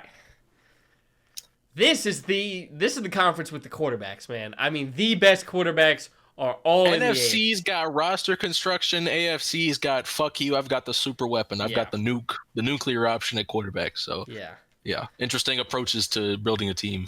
And who do I think is the best quarterback in football? Lamar Jackson, baby. Josh Allen. I got the Buffalo Bills with the 1 seed. Just because of that super weapon. And they always seem to have a solid team around him, enough for him to take to the 1 seed in this scenario. 2nd seed. This team, man, they're always so good in the regular season. And then one of their players kind of falls off a little bit when it comes to playoff time, which I think is very interesting. And I think a lot of people forget about that when they're ranking quarterbacks. But it's this is the regular season. Give me the Baltimore Ravens winning the AFC North, unfortunately. Or maybe they do, maybe they don't. By the way, also, spoilers, I'm actually not going to let these records influence my picks for the awards because I'm not, convinced on this as much. So, I kind of viewed them separately. I don't know why I'm explaining that right now. I don't know why I felt the need to explain that right now when I announced the AFC North winner. But yeah, the Baltimore Ravens. I know exactly why you felt the need to explain. We'll get there. We got the Ravens winning the North. Coming out of the West. Is it somebody new? No. I couldn't do it. Nope. I couldn't do it. Yeah. Give me the Chiefs at the 3 seed. All right, coming out of one of the weaker divisions in football. I went with the Texans. Yeah. I went with the Texans. I trust, I think they have the best quarterback in the division. I like their head coach. They've got some really high-end players. Will Anderson, Stingley. My favorite, one of my favorite wide receivers in Nico Collins. Absolutely. I love Nick Chubb. I hope he gets healthy. He can play healthy, play 80% of what he was. It would be cool. He did not look good last year. Another year. Rough. Hopefully with another off season of getting back into form. Yeah, I'm rooting for Joe him. Mixon out to start the year from a football standpoint, but he'll have the opportunity early on. You'd think. But yeah, give me the Texans winning the South. All right. Actually, no timetable on Mixon's return either. That's not like a 4-week injured reserve stint. That's probably going to be half a season minimum. Because they didn't say a word about when he was coming back. So that's a hey, we don't know. I don't know. Yeah. We don't know nothing about that. But yeah. I stashed Mixon just as because I was like fucked on running back. So a free injured reserve spot. Yeah, that's the other thing. It's like, okay, now I also have another roster spot. I have one more roster spot than most of these other teams. But anyways, all right. First wild card slot is getting handed out to my personal favorite quarterback, my favorite wide receiver. That duo alone can take over any game at any point. Give me the Bengals. I don't want to live in a world where Joe Burrow misses the playoffs back-to-back years. I do. And also, if you're a real fucking football fan, you don't want to live in that world either. Yeah. That man in the playoffs is... Because also, you know that if they make the playoffs, they're a team that you think could beat any other team. Because we've seen them beat the dominant Chiefs. They've beaten the Bills. You know, like, hey, if they get there, they can do it. It's not like one of those teams where like, oh, it would be fun if they made it, but you know they'd get fucked by a top-tier team. You know if they make it, it's going to be fun, and they have a chance to win. Yeah. Next. Give me the Broncos. Give me the Broncos. They had one of the better rookie quarterbacks last year. Maybe doesn't have as high upside as some of these other guys, but man, he went out there, he performed, he produced. Sean Payton, one of the better coaches this league has seen, and they added to that defense in free agency. So watch out for that. Broncos getting that wild card slot. All right, so who gets this last wild card slot? I went through the games. I did pick them, so I don't think I would have picked this. I don't really think I would have picked this gun to my head, but looking at it now, maybe I would have. Maybe I should have. I'm going with a team that has a new head coach, but he's been in this league before. He's actually been around for a hot fucking minute. Then they bring in a solid starting option at quarterback, a guy that you trust now. He's been through it, and he has established himself as one of the better quarterbacks in this league. You bring in a guy who I think was robbed of the Heisman last year. Absolutely should have won it at running back position. And also because that's at a position where you trust. You know what? High-end guys at that position from the high drafted, for some reason, they always come in and they produce pretty quickly and they can make be pretty the difference dominant. right away. Yeah. You have maybe the one of, I mean, last year, the best tight end in football. You've got one of the best defensive players in football, a player that you can point to and build everything else around. Would be cool if the Cowboys had a guy like that. I'm going with the Raiders to take that 7th seed. Spoiler alert, we both have the Raiders in the playoffs. Hell yeah. I have like them that in there shit. Too, and I'll get to that, but I mean, you said most of it. That is, and like, I think more people should be predicting them to make the playoff. I don't see where the huge weakness is on this team. There's not Corner, maybe which is don't get me wrong, it matters, but like offensively, who the fuck's stopping this offense? You look around and you're just like, you guys are solid at a minimum everywhere, and you have a coach who knows what the fuck they're doing. Yeah, who knows the quarterback. You gotta have a dominant run game. You've got multiple. You've got Brock Bowers. You've got Jacoby Myers. You drafted Jack Besh. I love me some Jack Besh. Yeah, I don't see why not. I don't see why it can't be them. And I'll get to that when I do my AFC predictions here. But first I gotta talk about the NFC. Yes. So go off, King. Let me pull it up. So, all right. I'm going to go northeast, southwest. So, NFC North. There's a lot of turnover in this division. Bears got a new head coach. Vikings got a new quarterback. Lions got most of their coaching staff because when Ben Johnson left, he took everybody with him. And then when Aaron Glenn left, he took everybody else with him. So now Dan Campbell knows how to build a staff. I'm not worried about him finding guys that can come in and also be good coaches, whether that be coordinators or position coaches. However, it's not necessarily going to be like week one. They're going to look like the same team, especially these are phenomenal coordinators he just lost. Yeah. he can bring in good coordinators. You're asking a lot for them to be Ben Johnson and Aaron Glenn in year one. You know what team didn't really lose anybody in the coaching staff? You know what team just got a whole lot better as of about a couple days ago? I'm taking Green Bay to win the division. Not crazy. Taking Green Bay to win and you know how I feel about Jordan Love. You know how much I love Jordan Love. Big Jordan Love guy, always have been. Hopefully doesn't miss any time with injury this season. Hopefully he gets a little less Brett Favre, a little more Aaron Rodgers in him this year. Needs to silence the Brett Favre devil on the shoulder, who's telling him to embezzle money for his daughter's volleyball team or whatever the fuck. I do have Green Bay taking this division. NFC East. Committing to cardinal sin here. I'm predicting a repeat division winner. Whoa. Philly the roster is just too good, and I don't think Washington did enough to supplant them yet. I'm gonna say Philly. I feel. I don't know if ever there was a team that was gonna repeat this division, it's this Eagles team. I know you love your quarterback. Oh yeah, yeah. You know me, Jalen Hurts. I'm a big Jalen Hurts guy. NFC South, similar thought process as you. I would have loved to have said, "Hey, I'm taking the Carolina Panthers. Give me the Carolina Panthers." No, I'm taking the Atlanta Falcons. And this is more of a let's just hope most things go right for them scenario, and that is the rookie pass rushers produce immediately. Michael Penix is exactly who I think he is, which I think he is, and I think Atlanta thinks he is. They drafted him 8th overall for a reason. They believe in him, and they still got one of the best running backs in this league. And then the NFC West. I also went with the Seahawks. I'm very glad you pulled the trigger there because the Rams last year, it was like they had a negative point differential and they still won the division. It was weird.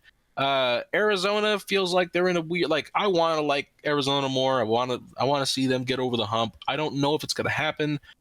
And the 49ers are also in a really weird spot. Like they might be having a bit of an identity crisis right now. I'm not really sure. I think what's CMC's health? Who like their pass catchers are banged up right now. Having Robert Saleh back, I think, definitely makes a difference. I think the defense will be better this year. I don't think it was bad last year necessarily, or the year before. It wasn't great last year. I don't think it was terrible when Steve Wilkes was the DC 2 years ago, but it definitely got worse after they fired Steve Wilkes. Having Saleh back there, I do think will fix a lot of those problems. But those are my division winners. Wild card teams at the 5 spot. Give me Washington. I'll take Washington there for the 5 spot. 6 spot. I'm counting on Kevin O'Connell every time. I'm never betting against Kevin O'Connell. Give me the Vikings. And then I'm not going to have Detroit missing the playoffs. Like I said, I trust Dan Campbell to build a staff. This is still a very good roster, top to bottom. You're getting Aiden Hutchinson back. It may not be the same offensively because you are losing a lot of that creativity, but they still have dudes over there. The offensive line's still great. Yeah. Our only team difference, obviously ordering a little different. Our only team difference is swapping out the Bucks for Atlanta. The Falcons. Yeah, Atlanta. Did you go in seed order as well? Like, did you have Packers at the 1 seed? Packers are the 2. Okay. Eagles are the 1. Falcons are the 3, and Seahawks are the 4. Okay. I'm just documenting northeast, southwest. I'm just picking out our preseason picks to kind of monitor through the year. To see how we do. Yeah. Each quarter, I'm going to try to jot them down. Because last year there was 1 year, there was one check-in you got it. I think it was like the half. I got them all. Halfway. I think halfway I got all of them. Like for NFC for sure. I got the NFC. I don't know. I didn't get the AFC, but I think I got the NFC for sure. Which shows how hard it is. Like as the season goes on, like, even as it goes on. Yeah, because I changed it at the 3-quarter mark, and then I shouldn't have because I should have committed. Because you don't know when a team can have an injury or a bad call change ups a team. Yeah, it's tough. For the AFC, we're almost in order northeast southwest for seeding, but the AFC North does have my 1 seed. I do have the Baltimore Ravens. All right. The Ravens taking this spot here. I do have the Buffalo Bills finishing second. I think that is a pretty easy call there as well. Not easy. I do have Kansas City finishing third. So these three teams, I think, pretty confidently are the 1, 2, 3. It's just what order we'll see. I do think Baltimore has the best roster, top to bottom. So I do think I feel comfortable with them. Fair. Fourth place, I'm gonna go with the Houston Texans. I think we're seeing the same division winners as last year. I don't think anything changes in the AFC as far as those go. All have great quarterbacks. Houston still doesn't have a ton of competition, frankly, for this division. Now they have things to figure out. They've got a lot of new pieces on the offensive line. Yeah. No more Laramie Tunsil. New pieces at wide receiver. Now I like the pieces at wide receiver, Yes. but it's new. And then VPs. running backs, we'll see how that is without Joe Mixon. You're relying on a broken Nick Chubb. Hopefully, maybe a little better now, because it didn't look pretty last year with him. Damian Pierce. Yeah, he's still hanging around for some reason. I do feel really good about the Chargers still. I do have them in fifth place. Ooh. I do. I like them. Yeah, I mean that was a tough. Them. That's like the team I look at and I'm like, yeah, maybe it's you. This team is weird. I like to hope they'll be better defensively, but they also didn't do hardly anything to address those issues besides scapegoat the coordinator, and that is the Bengals, who I have at the 6. Like I said, defensively, this team still terrifies me. Not in a good way. I wouldn't be terrified as an offensive coordinator. I'm terrified if I'm Cincinnati of this defense. I would say you get a different voice in there, and that adds such volatility to what it could be. But with how bad it was last year, and I mean their defensive coordinator up to that point had been great, but that last year was so bad where it's like you do have to put some blame on him, so a different person comes in there. Naturally, but I think personnel matters more. Like I think there's more you can do on offense sometimes to disguise not necessarily having all the pieces. They were bad. They were that creative. Bad, you can get tricky. There's not as much you can do defensively without the horses. Like if you just don't have Jimmys and Joes on defense. There's not, but we do know they will have their Jimmy, their number one Jimmy, this year. Trey Hendrickson is back, which is nice. Saves a lot. I mean, he was there last year, and it didn't help much. But then you managed to finally get the contract worked out with right. your top rookie. I don't even need that much of a swing. Well, frankly, I think this Bengals draft class is terrible. Yeah, like top to bottom. Like, I'm not down on Shamar Stewart, but like, is he gonna have a huge impact year one as a pass rusher? I don't think so. As a run stopper, probably. But that's huge. I mean, this team needs everything with how bad they were. It might be like in terms of like proportionally to what they had last year. Like it could be a huge upgrade. I think the draft class, though, is just in general. I don't think it does much for them this year.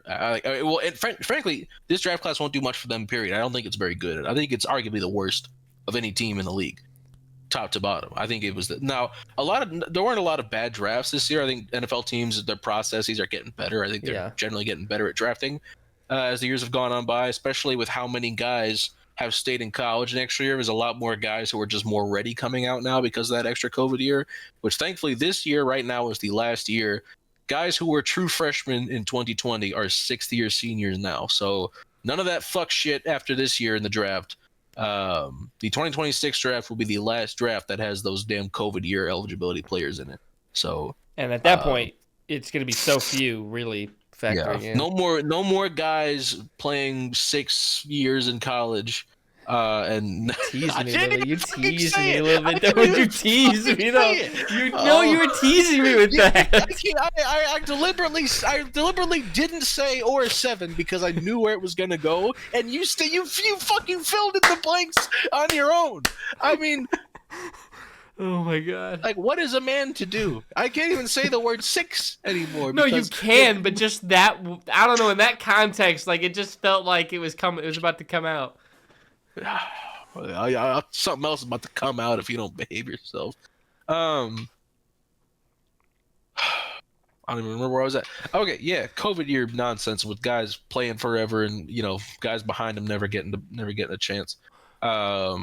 hopefully now less transfers with that too. More guys getting a chance to play earlier on, and they just stay with the program that they initially Hey, get with the committed program. to. The program. Oh yes, wild card spots. So yes, Bengals at 6, and I do have the Raiders at 7 as well. I do feel very nice about them this year. They're gonna be a tough team to play. Nobody's gonna want to play them. They're gonna be that kind of team for sure because they're gonna beat the shit out of you in the run game. They got Max Crosby. They're gonna be plenty good enough in the passing game with the weapons that they have in Geno Smith. And this is the best offensive line Geno Smith has probably ever seen in his career, having played with the Jets and with the Seahawks. It's been bad, so I think he'll have a good time here behind this new O line, and yeah, I feel good about him. And those are my playoff spots there. All right. Phew. So now it's award time. Predictions. Do you want to start awards since I started? Yeah, why not? Let's do it. MVP. Give me Lamar. He's getting his 3rd. Fuck it. Lamar's getting his 3rd. Offensive Player of the Year. It's time to go back to the Justin Jefferson well. I think he's got it this year. I think if he elevates a rookie, or essentially, I know it's first year starting quarterback. Yeah, enough that there's a narrative as well for that award. Yeah, definitely is. If he's producing at the level that we certainly expect him to, especially with having a young quarterback, like he's gonna want to target his best receiver. Yeah. Kevin O'Connell's gonna want him to target his best receiver, especially with Addison being out for a little bit. He's gonna go nuts. And he's proven he's quarterback proof. It doesn't matter who's throwing to him; he's catching the ball. So it's just gonna make life easier for JJ McCarthy. Justin Jefferson, Offensive Player of the Year. Defensive Player of the Year, I'm still struggling with this one because initially I wanted to say Micah Parsons, but the injury, how long is that back gonna keep him out? So getting acclimated to a new defense as well. I mean, defense is a lot easier to learn than offense, I think, at least as far as like getting on the field and because this much time, like this little of time in between this and we, because like depending on how close the race is, this 1 week difference, how you start as well, getting into people's minds as the defensive player of the year. Yeah, I get it. So, yeah, I don't know who to go instead, to be honest with you. I mean, you can ride it. You can still ride with it though. I kind of don't want to. This is the problem. Let's throw a wild Derek Stingley Jr. in. Sure, whatever. Derek Stingley Jr. Division rival. Fuck it. Let's put Derek Stingley Jr. in there. I'll even change it right now. I'll write it down. Have a little fun with it. Offensive Rookie of the Year. Yep. So my heart wants me to say one thing. Well, here's the way I look at it, right? My heart says Cam Ward because I want Cam Ward to win it. And if Cam Ward has like a great rookie quarterback season, it's been proven the last few years. It does not matter how good you are at running back or wide receiver. If a rookie quarterback just has a really good season, they're going to win it every time. Justin Herbert won it. At least I think he did, right? Jefferson didn't win it, right? Herbert did, I'm pretty sure. I know Stroud won it over Nakua, which is the one that bothered me the most because Nakua had the best rookie receiver season ever, and it just didn't matter. If Stroud won it over Nakua, Cam Ward having just a really good year is going to Justin Herbert won it. Jaden Daniels just won it over Brian Thomas. That was undeserved. Yeah. Or Brock Bowers, would be the one that I would say is like he just had one of the best tight end seasons ever. Period. Not just rookie, but just period, and didn't win it. So if quarterbacks are really good, won it over Zeke. Yeah. So if quarterbacks are really good as rookies, they win the award. Now, there is the Tennessee Titans factor at play here. One of these guys plays in Vegas. The other one plays in Nashville. So that will probably matter because these media people are stupid. So I'm going to – and also, okay, I tripled down on the Ashton Genty fantasy stuff. So I'm going to pick Genty here. I hope it's Cam Ward. If it's Cam Ward, that means he had an incredible rookie season. And we probably won a couple more games than I expected, and I feel great about the future of this football team. So hoping it's Cam Ward. Logically, it's Ashton Genty. And according to my fantasy team success, it's Ashton Genty. Defensive Rookie of the Year, I'm not thinking twice about this. It's Abdul Carter. Moving on to Comeback Player of the Year, not thinking twice about this. It's Aiden Hutchinson.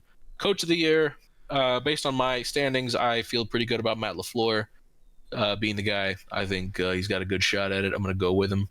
And Protector of the Year, I think the NFL should do offensive line units. Like, the best offensive line in the league, I think, should get an award. Not That's definitely easier guy. to determine. Not only that, but also it just makes more sense because even if like you have an incredible tackle, if you're terrible at, we saw this with Houston the last few years.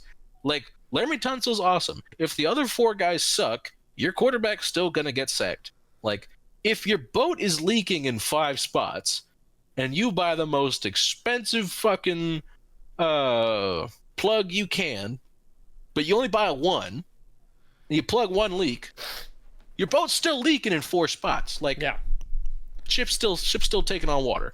So, I think the award should be for an offensive line, but this is still a good award to have. I think they deserve more recognition.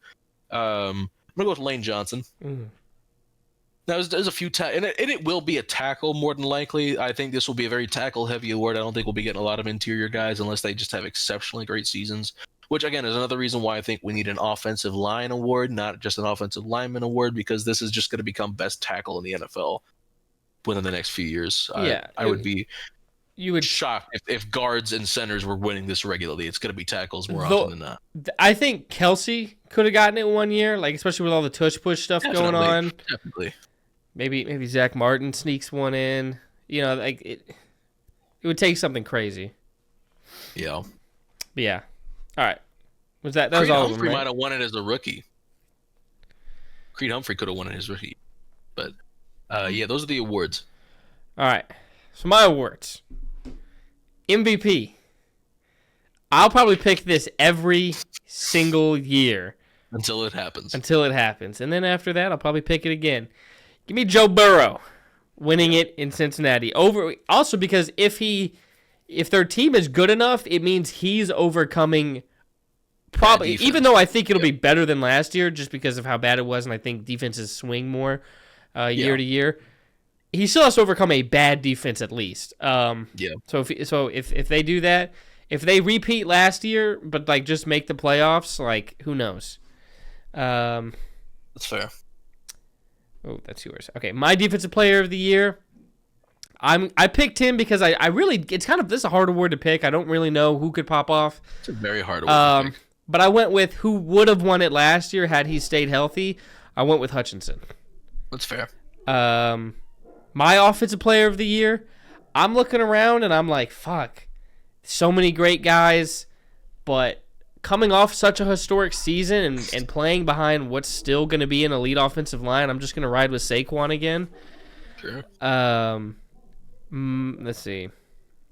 My offensive rookie of the year, I went with Ashton Genty. I think he's going to have one of those, historic level, elite running back rookie seasons that we've seen a couple times. Defensive rookie of the year, I also went Abdul Carter. Comeback player of the year, Hutchinson. 2 no-brainers kind of back-to-back. Protector, I actually just realized looking at this, I'm really going Lions heavy. I was thinking Penei Sewell as well. I got He was Penei the first guy Sewell. that came to mind. And then coach of the year, this is tough. It's always tough. When I wrote this down before picking the games, I was like, maybe I could sneak the Panthers into a wild card slot and give it to Canales. Fuck it. But I'm looking around and I'm like, what narrative is there with how I have things ending up? I should have went with Pete Carroll. I'm thinking him sneaky.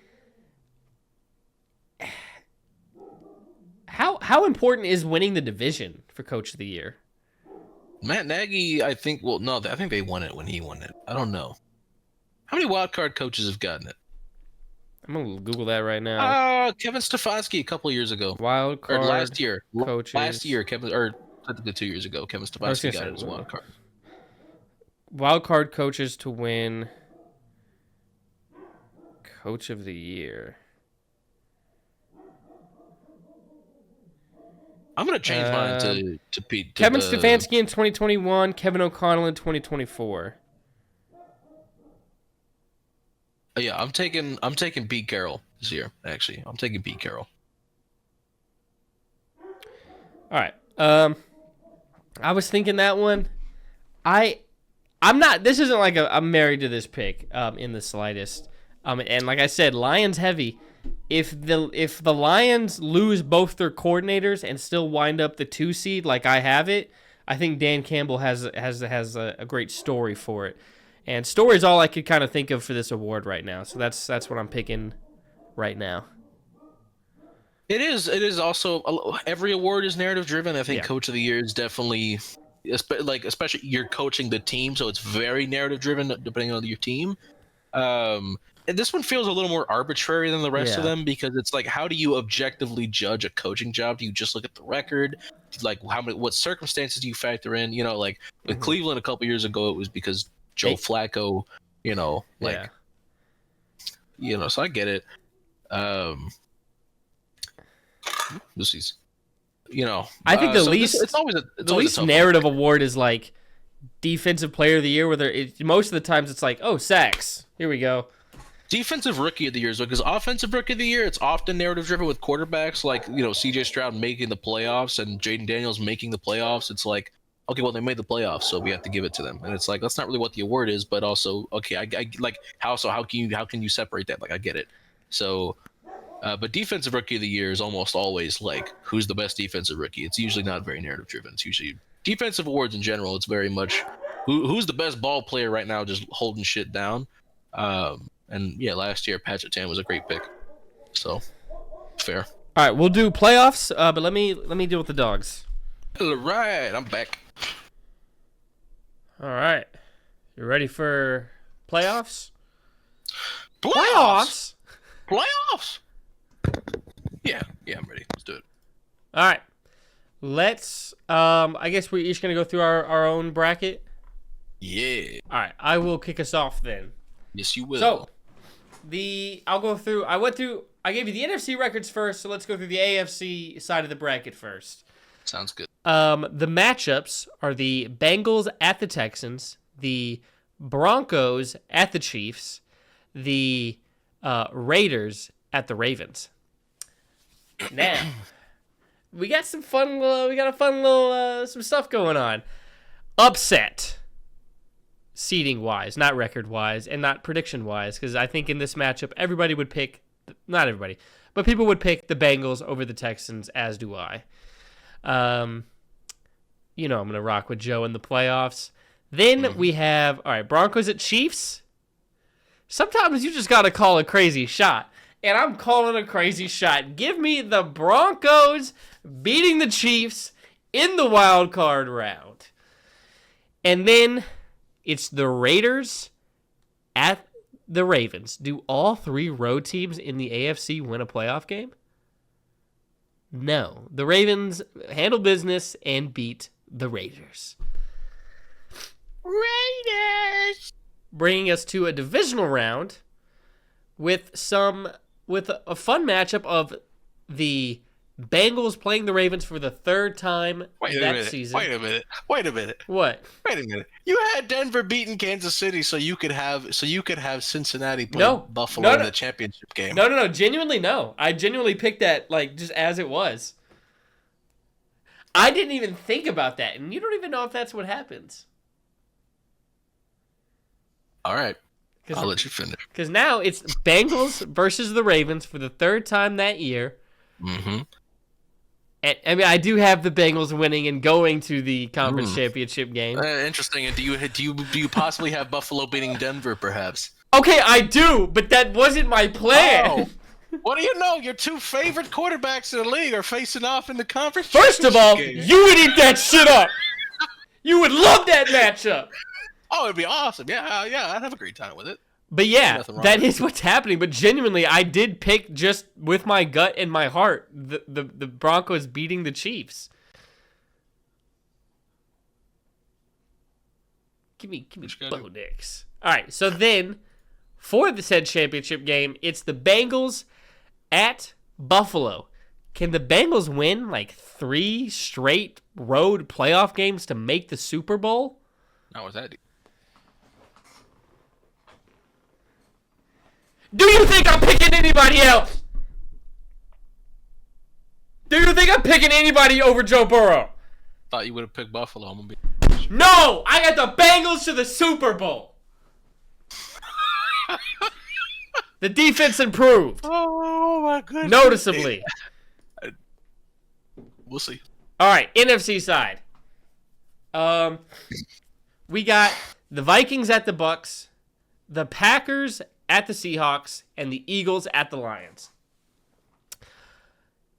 First matchup, the Vikings at the Bucks. He's still a rookie quarterback, essentially. He's his first year starting. I am going to pick the Bucks to barely beat the Vikings.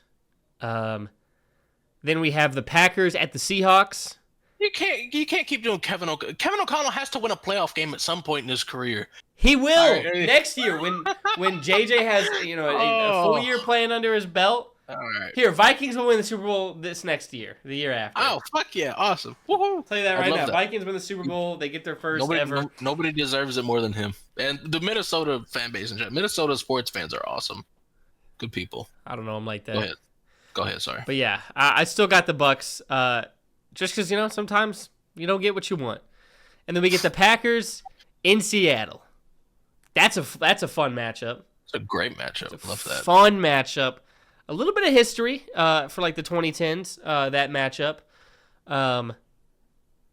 And I got Green Bay winning. I got Micah going crazy in Seattle. Mm-hmm. Where with DeMarcus Lawrence there. I forgot he was there. Yeah. And then we go to the Eagles at the Lions. Is it Go Birds? No, it's one pride, baby. Give me the Lions beating the Eagles in the wild card round. What a fun, fucking tough matchup that would be. Two good fucking teams, man. All right. Then we have the Bucks at the Lions, and then the Packers at Washington. The Bucks story ends here. You win a playoff game against a team maybe you shouldn't have. Maybe you probably wouldn't have won if it wasn't at home. I still try to factor in home field a little bit. It matters. But their story ends there. The Lions move on to another conference championship game. They weren't in it last year, but they were in it the year before, right? Yeah. From not being in it to 2 and 3 years, man. Who would have thought? Who would have thought? Look at the Lions. And then the Packers versus Washington. Does Washington take advantage of this rest? No, I got the Packers going in and beating the Washington Commanders, which gives us a fun division rivalry for the NFC Championship game as Green Bay has to travel to Detroit for a playoff game, which would be an insane environment. That inside that stadium would be pandemonium. Yeah. And you know who performs well under pressure? Not Jared Goff. But on the field, I think he's going to perform well this game, well enough. Maybe not because he's performing well under pressure, but maybe because that offensive line is able to hold up against Micah Parsons. I know the interior took a hit, but I still love Penei Sewell. Protector of the year as my pick. He's going to prove it in this game against Micah. And the Lions will go to the Super Bowl. Am I repeating a pick I've had maybe last year? Am I repeating two big cats going against each other in the Super Bowl? Yes, I am. Do I care? No, I do not. Give me. Who do you think I'm gonna pick? Who do you think I'm gonna pick? You're not picking against Joe Burrow. I'm not picking against Joe Burrow. Give me the Bengals. Number 9. That's my Super Bowl prediction. Bengals over the Lions. Fair enough. Let me go ahead and mark that one down too. Now, your playoffs. Playoffs. All right. We got the AFC. Got the 2-seeded Bills taking on the 7-seeded Raiders. Raiders, great that they made it this far. I think Buffalo takes care of business at home. Right. Chiefs playing against Cincinnati in Arrowhead, or Burrowhead as some might call it. I've seen that story. Though. I've got Kansas City taking this. Boo! Everybody boo this man! Boo this man! Look. I don't trust Cincinnati's defense. They didn't do enough as far as the roster goes defensively. I don't see the vision. I don't know. I would love to live in a world where their defense is way better because I would love to see them go farther. But frankly, I don't trust Zach Taylor all that much either. Like, there's only so much 2 guys can do for this team. 3 guys, really. I'll just say Burrow, Chase, and Higgins. Only so much, 4 with Hendrickson. There's only so much 4 guys can do for a football that team. number just doubled. When you were trying to run it out, that number just doubled. Well, okay, look. I don't. Maybe the new defensive coordinator is good. Maybe he's not. I don't know. I know what Zach Taylor is, and it's not great. And I know what the defense is roster-wise, and it's also not great. So you're not ready for some breakouts. There could be some breakouts this year. And look, all 11? Like, I'm sorry. All 11? Hey, they just need 10. They don't need 11. They just need 10. Oh, yeah, I don't think that's happening. Oh, so yeah, I've got Kansas City. Who did they sign this year? I don't remember. I'm looking up the Bengals defensive depth chart. Look at the defensive depth chart. We got Kansas City taking the Bengals. I have the Chargers getting revenge in Houston for last year. I do think it'll be a different story this time around. Give me the Chargers over the Texans. It's the 2-seeded Bills playing the 3-seeded Chiefs. Give me Buffalo at home taking care of business. And then the Ravens playing the Chargers, of course. Give me the Ravens also at home taking care of business. Ravens against the Bills, AFC Championship game. This is what the people want to see. This is awesome. One of these 2 guys needs to win a Super Bowl. It'd be so big for their legacy. Give me the Ravens over the Bills. Ravens to the Super Bowl. Lamar Jackson is happening this year. I hope so. I like Lamar. I know I've been saying some stuff. I actually love Lamar as a person. I know you like Lamar. I know we're both very pro Lamar. Like, it's hard to not be pro. Like, people are still doing this bullshit with Lamar where they say another quarterback has more passing upside. Just say the N-word.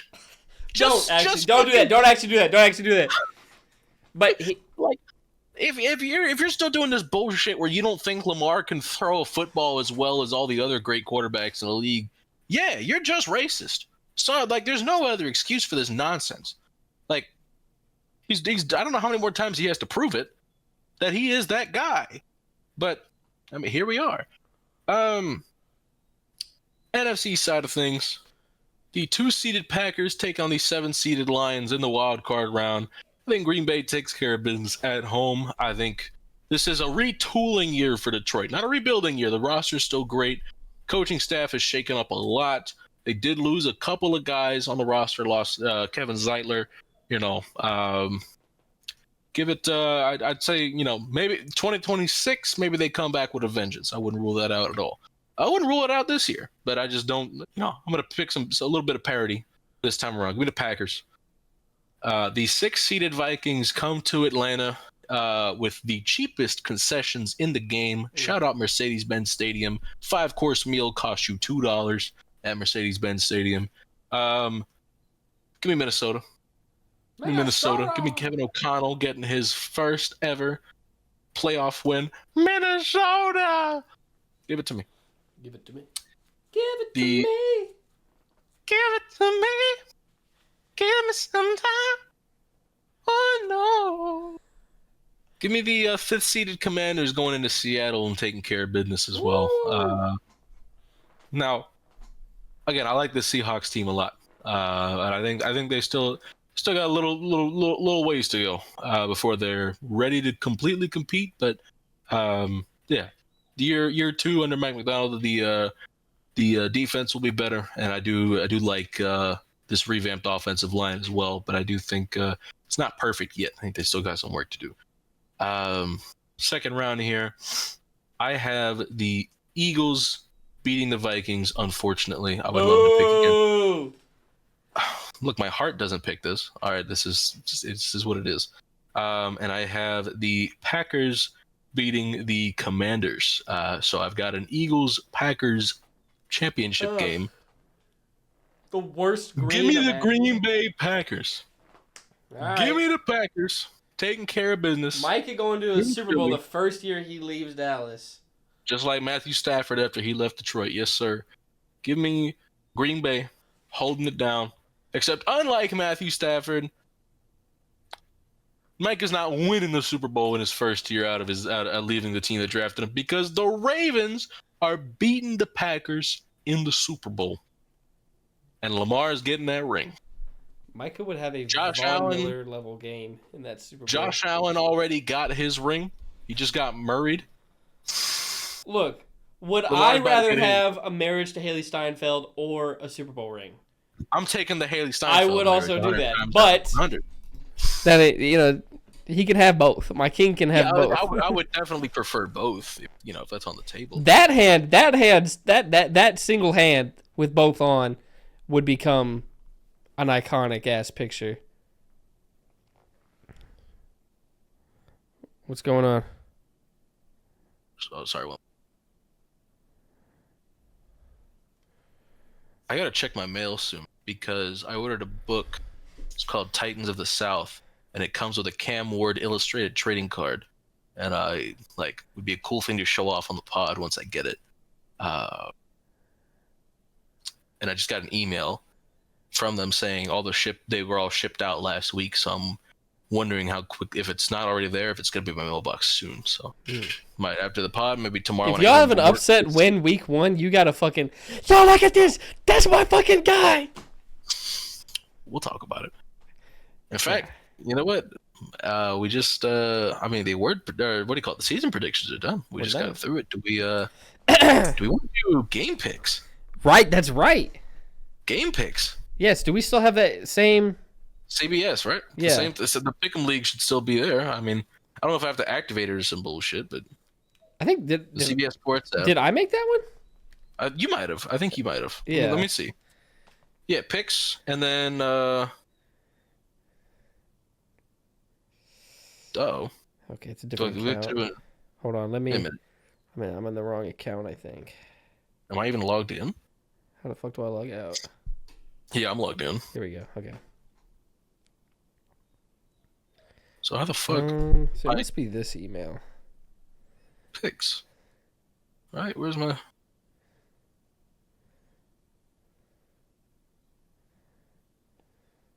not looking for top picks. I just want to I want to make my picks. How do I do this? I forgot. I Forgot where to forgot. go. I forgot where to go.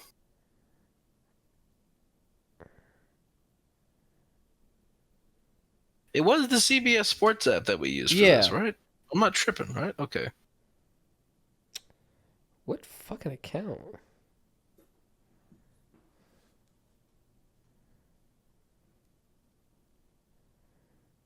Hold on, because I think maybe I need to do something on my end or something.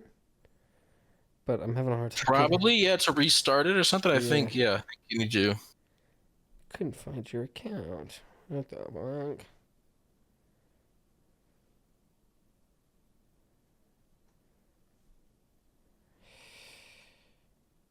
Give it to me.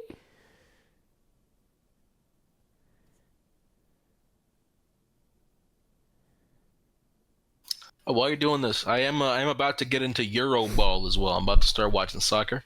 Man, I don't know, man. I don't know. Oh, I can't find that account. I tried to use the email that I figured it would be, and it's like, we don't know. We don't have an account with that. that's not good. No. It's not good.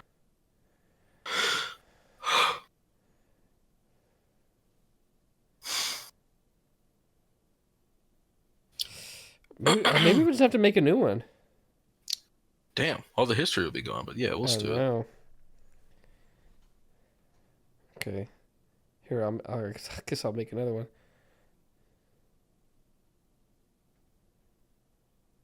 Oh wait, my god! there it goes. Oh, we got it. Yeah. Here we go. We're back. All right. See if it pops up for you now. Did it just randomly show up on your screen? I guess. Yeah. I don't know how that happened. Oh, I see. I need it. Okay. I see what happened. What happened? I just didn't click into because I clicked on the picks tab and it was and I thought that's where it was, but I had to go a further layer deeper into the football tab. I didn't realize that's what that was. Oh. Wait, I'm in the NFL tab right now, though. You don't see it still? Hold on. Nah. How do I see the history? Oh, games lobby. Okay, football pick'em. Here we go. Yeah, I'm like. Wait, I have to update the app? Are you fucking kidding? Hang on. What if we will make these picks before the pod is over, folks. I promise. I might, if I remember, I'll edit this out. I have to update the app first, and then I can do the pickup. How do I? All right. I wish I could see the history. How do I see history? I think there's a method because we figured it out last year, but I don't remember what it was. I know you won last year. I know I won the year before. Yeah, so that's true. We're 1-1. Yep. Maybe I won't cut this out. Fuck it. We've said enough. The only thing I got to cut out is when I went to go deal with the dogs. Yeah, hasn't been. We got back at the same time too, so that'll be easy to cut out. Yeah, hasn't been any dead air other than that though, so we've been okay. Damn, I really don't know. Yeah, here we go. Football pick'em. Cute men. Here we go. Cute man. No, I'm not auto-filling my picks. You fucking kidding me? All right, ladies and gentlemen. Picks. The pick is in. The pick is in. Cowboys at Eagles. I'm taking Philly. I mean, it is what it is. Yeah. Charged up Dallas defense though after losing their best player and maybe feeling. By the way, I didn't say this enough. I don't think they're gonna have a bad defense. People are saying they're gonna have a bad defense. No, not at all. I don't think that's insane. They have. They got better at D tackle and they still have good edges, so their D line's still going to be good. Yeah. If Diggs and Bland are healthy, they've got corners. Diggs, Bland, Kenny Clark in the middle is going to help the run defense out a lot. If Overshown could be healthy, I'd like the linebackers a lot better. We'll see. But I like the edge rushers, man. I like Sam Williams. You don't got to sell me on Ezeraku. I was high on Ezeraku. I think that team's still going to be getting turnovers. Yeah. Yeah, definitely. Eberflus, I liked Eberflus. I think he'll probably be even better served as a DC. So letting him focus fully on that. I got bad news. What happened? Oh, he wasn't a great DC in Indy last time he was a full-time DC. It wasn't like. I like Eberflus. I'm not changing my mind on that. Chiefs technically not at Chargers because they're in Brazil, so this is a neutral site game. Yeah. Give me Kansas City. Yeah, I got them starting the year strong. Kansas City on a neutral field. Yeah, I think they'll come right out the gate and do what they do. Do what they do. Buccaneers at Falcons. I got the Falcons winning this division. Of course, I'm going to have them winning this game at home. Yeah, I usually for division games. I usually just go with the home team because I'm like the division games are weirder than all others. So I'm like, let me just go with the home team with some clear exceptions eventually, at certain points, but for the most part, like this next game, actually, that's an exception right there for me. You're taking week 1, Ben? Yeah, I'm just kidding. I'm also taking them. It's got to change at some point, and going up against this Browns team is that point. If they can't win this game, it's Cleveland. If they don't win this game, next pod, we're starting off with me burning my Burrow jersey. Truth nuke. Yeah. Dolphins at Colts. Is this the week 1 and we're already getting the toilet bowl? Give me the Colts. I think they have I think they're a little slept on. I don't think they're going to be as god awful as some people are making them out to be. I think both of these teams stink. And I think the Colts at home will probably stink a little less. So I think. Well, actually, no. It's the Colts in week 1. What the fuck? I'm taking the Dolphins. I'm not doing this nonsense. Give me the Colts in week 1. Nah, give me Miami. You don't want to fuck with the shoe. Quarterback. Tua's still healthy for now until Latu smacks him in the head or something, and he goes down for 15 years with a concussion. Yeah, give me the Dolphins. Give me the Colts. Panthers and Jags. Give me the Panthers. Give me the Panthers. Battle of the big cats. Raiders at Patriot. This is the 1:00 game I'm going to be watching. Is this one right here? Because I could see New England making the playoffs. Frankly, I could. Yeah, they're on that bubble. Vrabel has, to his credit, has usually gotten the most out of his roster. I like Drake May. I like a lot of the new pieces here.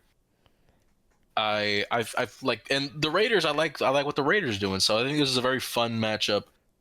Two coaches who have taken a year off, who are coming back now for different teams. I think it could be a lot of fun. I'm going to go with the Raiders, but I will definitely be watching this game.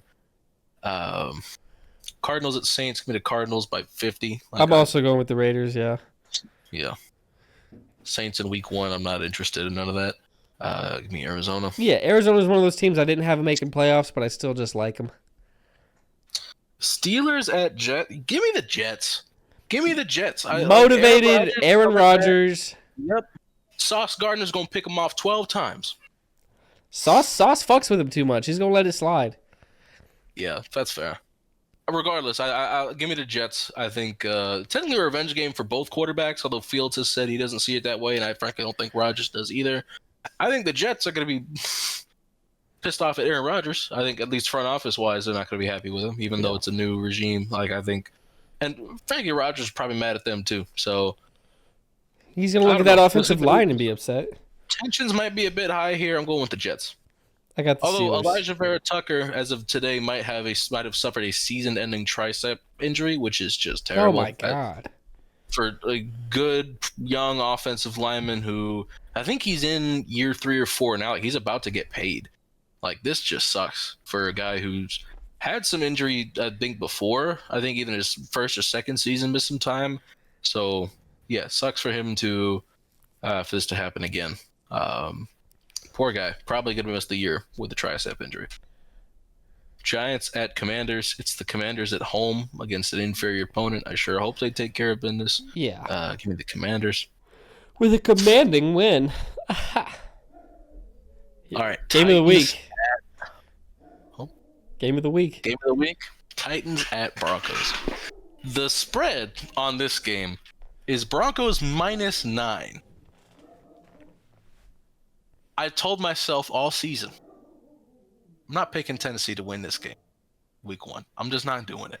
But today is a new day. Oh. Today is not any of the previous. I thought you were like, I'll pick him to cover. Oh, without good teams win, great teams cover. First of all, I would definitely be picking them to cover, regardless. You know what? Why not us? It's always one thing to logically think something, but then you get in front of a camera and you're like, I gotta ride with my team. I gotta fucking ride. This was earlier in the day today. I'm thinking about it, and I'm like, for sure, when we go in the pot, I'm picking Tennessee. I gotta. Like, look, if we lose this game by 20 and reality sets in that, hey, it's gonna be a tough year where there's gonna be some shit that's gotta get figured out early in the season for us to be a little more fun to watch later in the season, that's okay. But I mean, Cam Ward, none of his offensive weapons could hang in the NFL. They're all either on a practice squad now or haven't been picked up at all after the fact. And like, I don't know. I think he was making magic out of making chicken salad out of chicken shit at Miami, to be quite frank with you. So I don't know. He's got obviously better receiving options now than he did in college. I believe in Alec Manor. You know how much I love him. You know how high I am on Calvin Ridley this year. I have him in 2 fantasy leagues, if I'm not mistaken. Fuck it. And you know what? This offensive line is much better. Tony Pollard going to run the piss out of the football. That would be great. That would be great as somebody who has him in the fantasy league me and you are in together. And the Broncos last year, when they played top 10 scoring offenses, the defense didn't look nearly as good. Well, they beat up on not that the Titans' offense this year is going to be a top 10 scoring offense. I was like, I got that news for you, brother. You know what? It may not be a good idea. I'm taking Tennessee. Give me the Broncos. That's fine. That's totally fair. Like, and this is they the cover. Highest, I think this is okay. Well, that's mean. I think this is the highest. I do think this is the highest spread of any matchup in week 1, if I'm not mistaken. Really? I'm pretty sure. Yeah, I think so. All right. 49ers at Seahawks. San Francisco's favored in this game, which is interesting. Give me Don't Seattle. Matter to me, though. I'm taking Seattle. No question. DeMarcus Lawrence, 1.5 sacks. Something like that. All right. Look at the spreads on all these other games to see how bad they are. Well, I'm looking at them. It's like there's no like what's Washington Giants? What's that spread? 6.5, I think, or 6. Nothing too crazy. Because besides those two, like, what's the real? Cowboys at 8.5 is close. It's half a point off. Yeah. From Titans Broncos, and then after this, yeah, that's a close one. This is gonna be a close spread. Yep. This one should be really close. This one probably pretty close. Yeah, so most of the spreads in week 1, as they usually are pretty close because even Vegas doesn't know anything yet because how could they? We haven't seen anything yet. Lions at Packers. Give me the Packers. I mean, like I said, I go for division games. I usually go with the home team, just because these games are volatile like a motherfucker. Texans at Rams. Do you trust Stafford's health? McVay lied. Stafford died. I'm letting it ride. Give me the Rams. I'm going to go with the Texans. That's fine. I'm a little more concerned. And then just healthy Nico Collins, week 1, let him show out. Let my GOAT show out. Now, the actual game of the week, Sunday Night Football, Ravens at Bills. They blessed us with an absolute amazing week 1 game. Which I'm so excited. I'm a little torn of like, maybe it should have been a little later in the season with more stakes. Yeah, but also like you gotta have one of these. Like my thought is like give me a good division rival week 1, because that's Packers, Lions would have been a good. Because that's like because it's like there's I don't know, you trust that more than like. They could have done Bears Vikings as the Sunday night game. I would have liked that, but I also get why they didn't. The Monday night game instead, which somebody I know he's a Vikings fan tweeted this. He was like, having your game be on Monday night in week 1 is such bullshit. And he's right. Like that shit sucks. Like I remember when the Titans played on Monday night. It was in Denver, just like it is this year, week 1. That was 2020. And it was the second Monday night game. That's back when they were doing that bullshit where they would do the doubleheader Monday night games. I remember the doubleheaders, but I didn't realize it was week 1.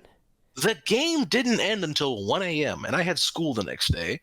And we won, thankfully, but it was a hard-fought victory. Fuck, staying up that late for a loss would make me Drew kill Lock myself. was the quarterback in that game for Denver. That's how long ago this was. Ryan Tannehill versus Drew Lock was the quarterback duel that I witnessed. Riveting. I will always love Drew Lock. The score was like 17-14 or 2017 or something like that. It wasn't anything crazy. Maybe even like I don't know. Wasn't anything crazy.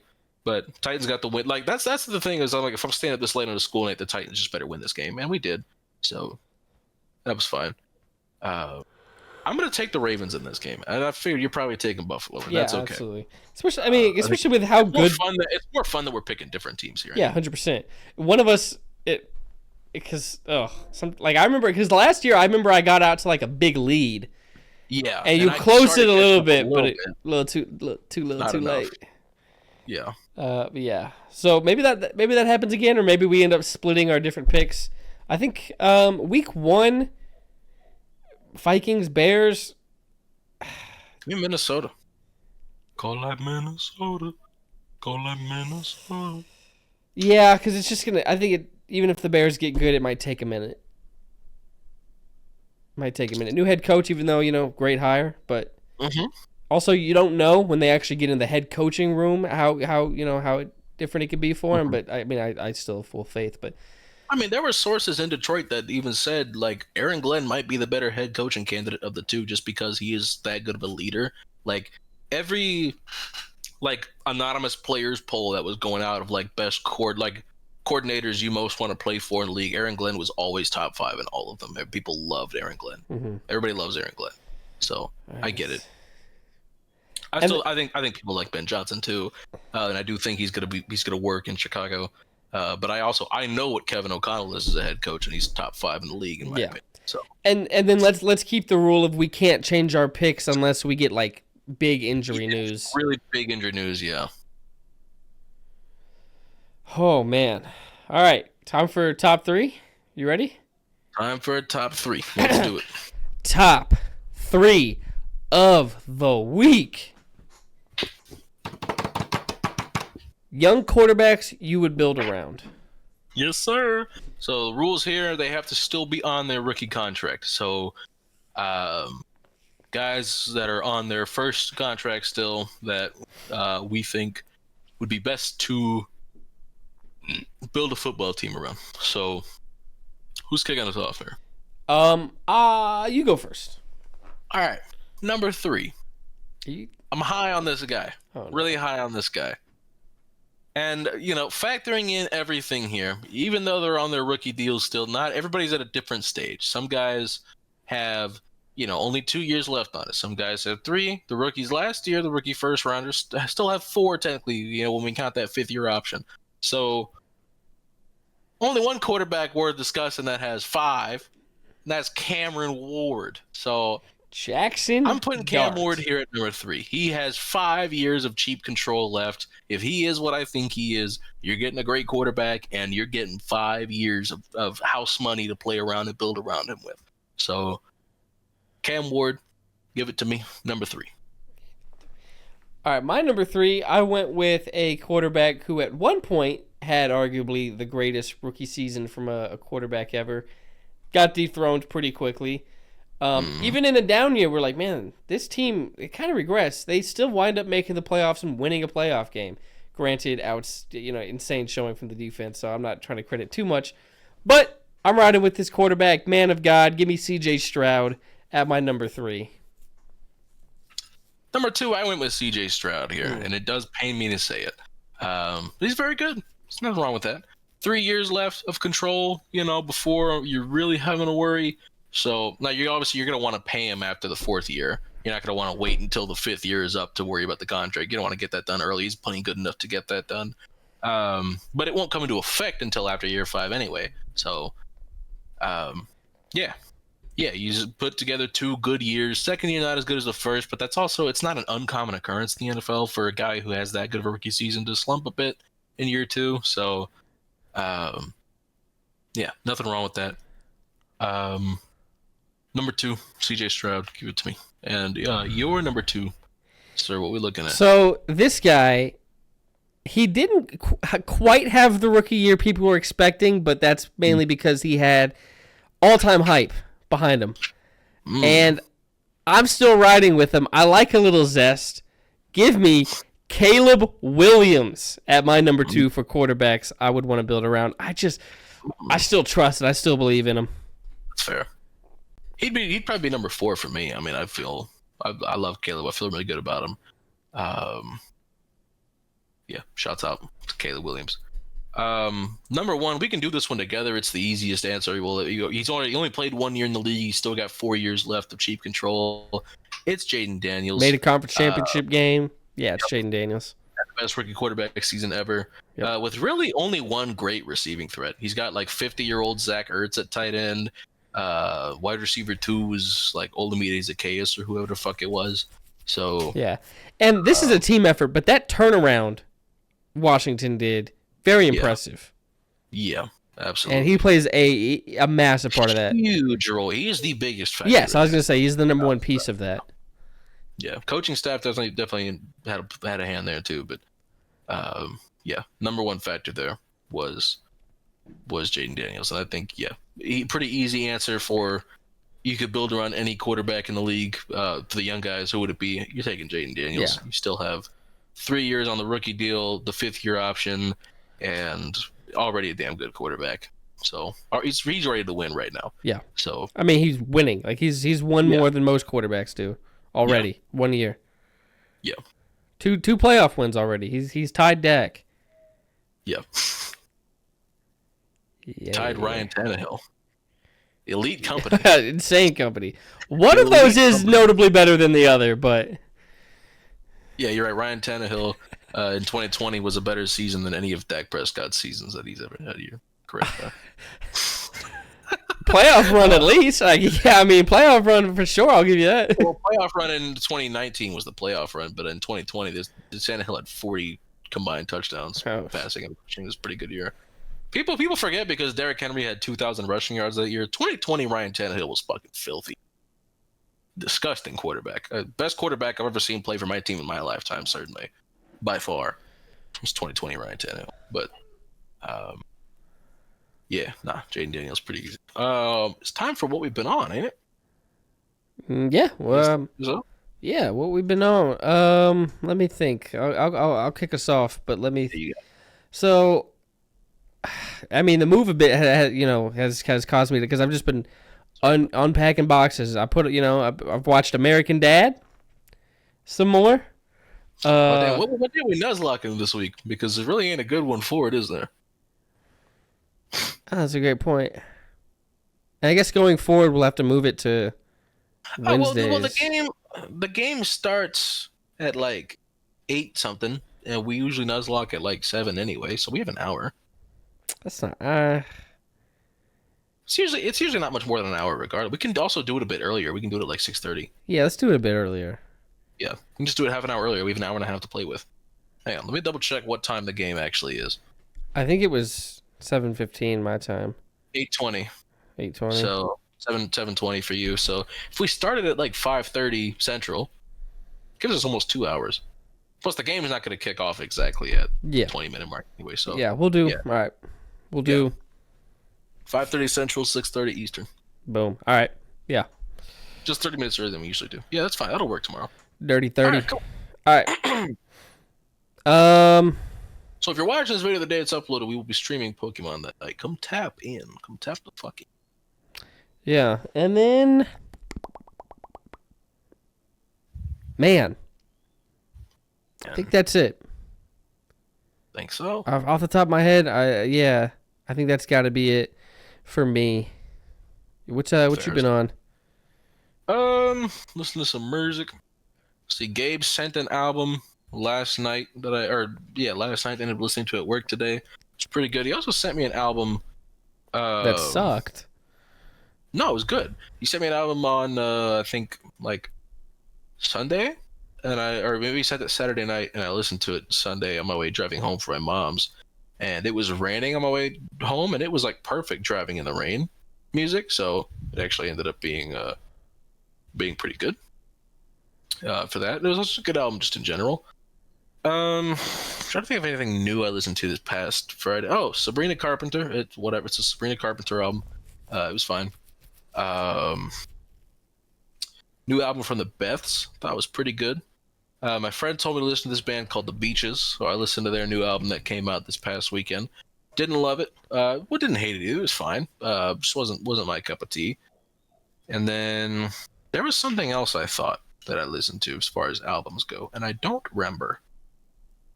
Let me check. One moment. But I finished season 2 of Young Justice. Ugh. Have not tapped into season 3 at all yet, I don't think. Maybe started the first episode. Maybe even watched it all the way. I don't remember. Season 3 is overhated. It's not as good as the first 2, but it is overhated. Season 2 is incredible television. Like, I hate when people say the time jump killed the show. Season 2 is great. Yeah, it doesn't. And plus, everything eventually gets like elaborated on by the time you get to the end of the season. It's just like I get that it changed a little bit of what it was because season 1 was so focused on that one group, and then as the seasons go on, they kind of do more of bouncing around just across showcasing the DC universe as a whole, which I like because I like the DC universe as a whole. New Joey Badass album as well, Lonely at the Top. Pretty solid. I didn't love it. Like it was fine. It's pretty good. Portal by Balu Brigada. I'm pretty sure I listened to this one, if I'm not mistaken. I might have. Maybe. I think I did. I don't remember. I might have. Fuck it. I don't know.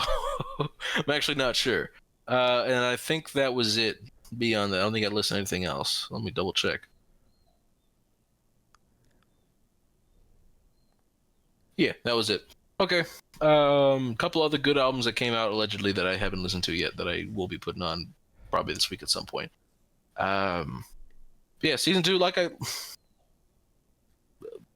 the death of Wally West was just not necessary. Dude. It just didn't need to happen. He was gonna retire. It literally only exists to make you upset. There's no like narrative reason it needs to happen because he's going to be out of the story regardless. Regardless, It's just dumb. there's I guess it keeps Artemis around as Tigress, I guess, because she was also gonna retire, but now she's back. Whatever. Like, I like her. It's cool that she's still around. It's just like, I would have preferred that had they just gotten the ending that they wanted. But, I really love Impulse, big Bart Allen guy. he's great in that He's show. so much more. He's just like a much better speedster in this show than Wally is at this point in his career. Obviously, full potential Wally is, the GOAT. But if we're talking about, They like made the Impulse- fastest character ever die because he's too slow. Yeah, that's what I'm like. That's fucking insane. He's not like. Yeah, I guess he's still early, but like even then, Wally had always been like really The way fast. my mind was blown as a kid because Wally that version of Wally's the first thing I ever knew about the character. So then I started like looking into the character and I find out he is the fastest guy ever. I was like, what the fuck happened? And then I'm like, he'll come back, right? Nah. Unfortunately, Impulse is just way better at being a speedster too. He's just way more creative with his powers in season 2 than Wally was in season 1.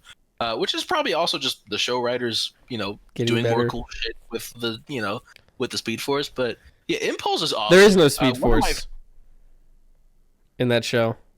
Oh. That's what they say. Yeah, That's what has been said. Because anytime people are like, well, Wally can come back from the Speed Force, and they're like, there isn't a Speed Force in this show. Interesting. So. Yeah, I guess Impulse had to use a time machine instead of just, running to go back. So I guess it makes sense. But using his power in a more creative way, I think Impulse is one of my favorite characters in season 2. Best character in season 2 is Blue Beetle. Absolutely. And I'm a day one Blue Beetle fan. I was introduced to him in Batman: The Brave and the Bold. And I like loved him in our generation was. recurring character in that show. I'm pretty sure he's in there quite a bit. Yeah, I remember. Yeah. And I loved him in that show, and I loved him in Young Justice. I thought he was incredible. I saw the movie in theaters. I did see the movie in theaters as well with some friends of mine. Yeah. In fact, I liked it. Me too. Solid. It's a good movie. Yeah. But it seems Pretty like good, he's going to be kept over for this new universe. I hope so. I like him a lot. I've always liked the character a lot. I've always found his power to be pretty creative. So, yeah, big Blue Beetle guy over here. Shout out to Green Beetle as well. Was a big fan of the Green Beetle. Was a big fan of the Black Beetle. Any Beetles, just a big, put the Beetle on the screen. Let me talk to the Beetle. Big fan of the Beetle. Superboy continues to be one of the show's best characters. Dude. Yeah, I think his arc in season 2, especially, excuse me, really good. Very, very glad Magan broke up with Yuri Lowenthal by the time the show ended. It was necessary. That was who that was. Fuck that fish, motherfucker. You know what's crazy? Newt, right? You remember Newt? Dude. The fucking the explosion guy that in the first episode that Impulse is in, they save him from blowing up the. Oh, Neutron or whatever. What is he? They called him Newt, but yeah, he's voiced by James Arnold Taylor. Oh. He is very unrecognizably James Arnold Taylor because he's not British at all in this show. So unless he was yelling, it just didn't sound like him. But he sounded familiar for a second, so I had to look him up. And that's how I found out who it was. Impulse as well. Well, that voice, I think, from that show, I think that's more. He sounds more like his Harry Osborn voice. I think that's what it's more similar to. Impulse in this show is also voiced by a guy who voiced a lot of characters in Skyrim. So I recognized his voice, and when I looked it up, I think he. I think one of the. I can't remember their names right now. I think he voices one of the Greymanes, if I'm not mistaken, or maybe it's Mikkel. I don't remember. He voices somebody in Skyrim that's in Whiterun. But yeah, very recognizable voice when I heard it, and then when I put the pieces together, it was pretty cool. But Yeah, just great season of television. Season 1 and 2 really just perfect. I don't have a lot of negative things to say there. I think Nightwing is great in this show. Mm-hmm. I think Tim Drake is great in this show. Shout out my dog, to be expected. Never a doubt. Definitely grows as a leader as the season goes on too. Yeah, he's definitely utilized a lot later on. From his first mission to later in the show, he definitely comes into his own. It's really cool. Kind of mirrors Tim a little bit in that sense, from how Tim grew as the first season went on. Tim mirrors Tim as Tim grew up. Dick. Oh my! You know what's insane? At the ending, when Dick was giving command back to Aqualad, and was leaving because he needed to be on his own for a while. Yeah, he's like, we started this with Wally. This whole shit storm, and he's like, yeah, I gotta go. And I'm like, I told him I didn't realize the pun until it left my mouth. I'm like, that's a dick move. And I'm like, oh, wait a minute. Yeah, it's a dick move. Because he's Dick Grayson. Ah! Man, fuck you, man. I love you. But I think that's it. I think that's discussed all of it there. Shouts out to Tim Drake. Shouts out to Blue Beetle. Shouts out to Impulse. Bart Allen, yes sir, Fourth the best best Allen, Flash. the best B Allen in my. No, I'm just kidding. But I do love. Max Mercury is my Flash personally, so all y'all can suck it. Oh, not That actually. ain't no fucking Flash. It's close enough. He fast. No. Yeah. No, I think that's it for me. If that's Oh, you know what we will be on in 2027 that got announced today? Oh yes, sir. Man of Tomorrow. Yeah, which is apparently not the Superman sequel, according to James Gunn. Because he's been adamant that the next Superman movie isn't going to be a direct sequel. Right. Well, the next movie that features Superman as a prominent character isn't going to be a direct sequel, which is this one. But this isn't Superman 2. Superman 2 is still being made. It's just this is its own thing. Are we getting reluctant fucking buddy cop Lex Luthor and Superman against some foe? Brainiac.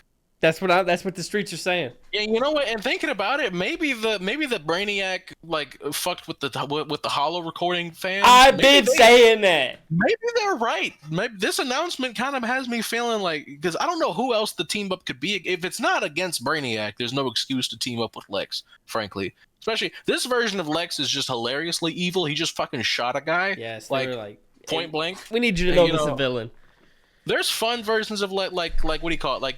I love Lex in Young Justice because you can almost kind of see why people don't hate him as much. Yeah. UN ambassador. Yeah. The way as soon as they said the guy resigned, I'm like, yeah, Lex is taking his fucking spot, and yeah, sure enough, that. Yeah, that was a no-brainer. You can kind of see how Lex gets away with it in Young Justice. This universe's version of Lex, it wouldn't make sense. So I think. Yeah, like you said, reluctant buddy cop team up, and it's because the force they're fighting against is Brainiac. I would say more than likely. So, I don't know. We shall see. Yeah, they got me hyped. It comes out the same year as the Batman Part 2. Interesting. Mm-hmm. That is very interesting to me. I think it might be entirely coincidental.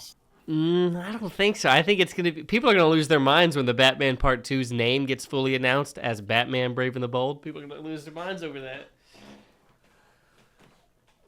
We'll see. They will be connected! Until they officially cast and announce the new Batman, I will always hold on that they will connect the two. It would be peak. What are you yelling at, buddy? All right, but I think that's going to do it. Yeah, he wants to get pet, so I'm going to handle business. Good. All right. Thank you guys so much for watching. Get used to this setup because hopefully I'll be here for a lot longer than the last one. Definitely longer than you were at the the last house. Yeah. But yeah, that's going to do it for this one. Go ahead and comment anything down below. I really appreciate it. It helps the video out. Go ahead and like as well. And then, of course, subscribe to catch these every week. But thank you so much for watching. And as always, keep gaming and fuck Nico Harrison and fuck Jerry Jones. Had to bring the Jerry Jones back for the one time. For the fucking forever. Uh-huh.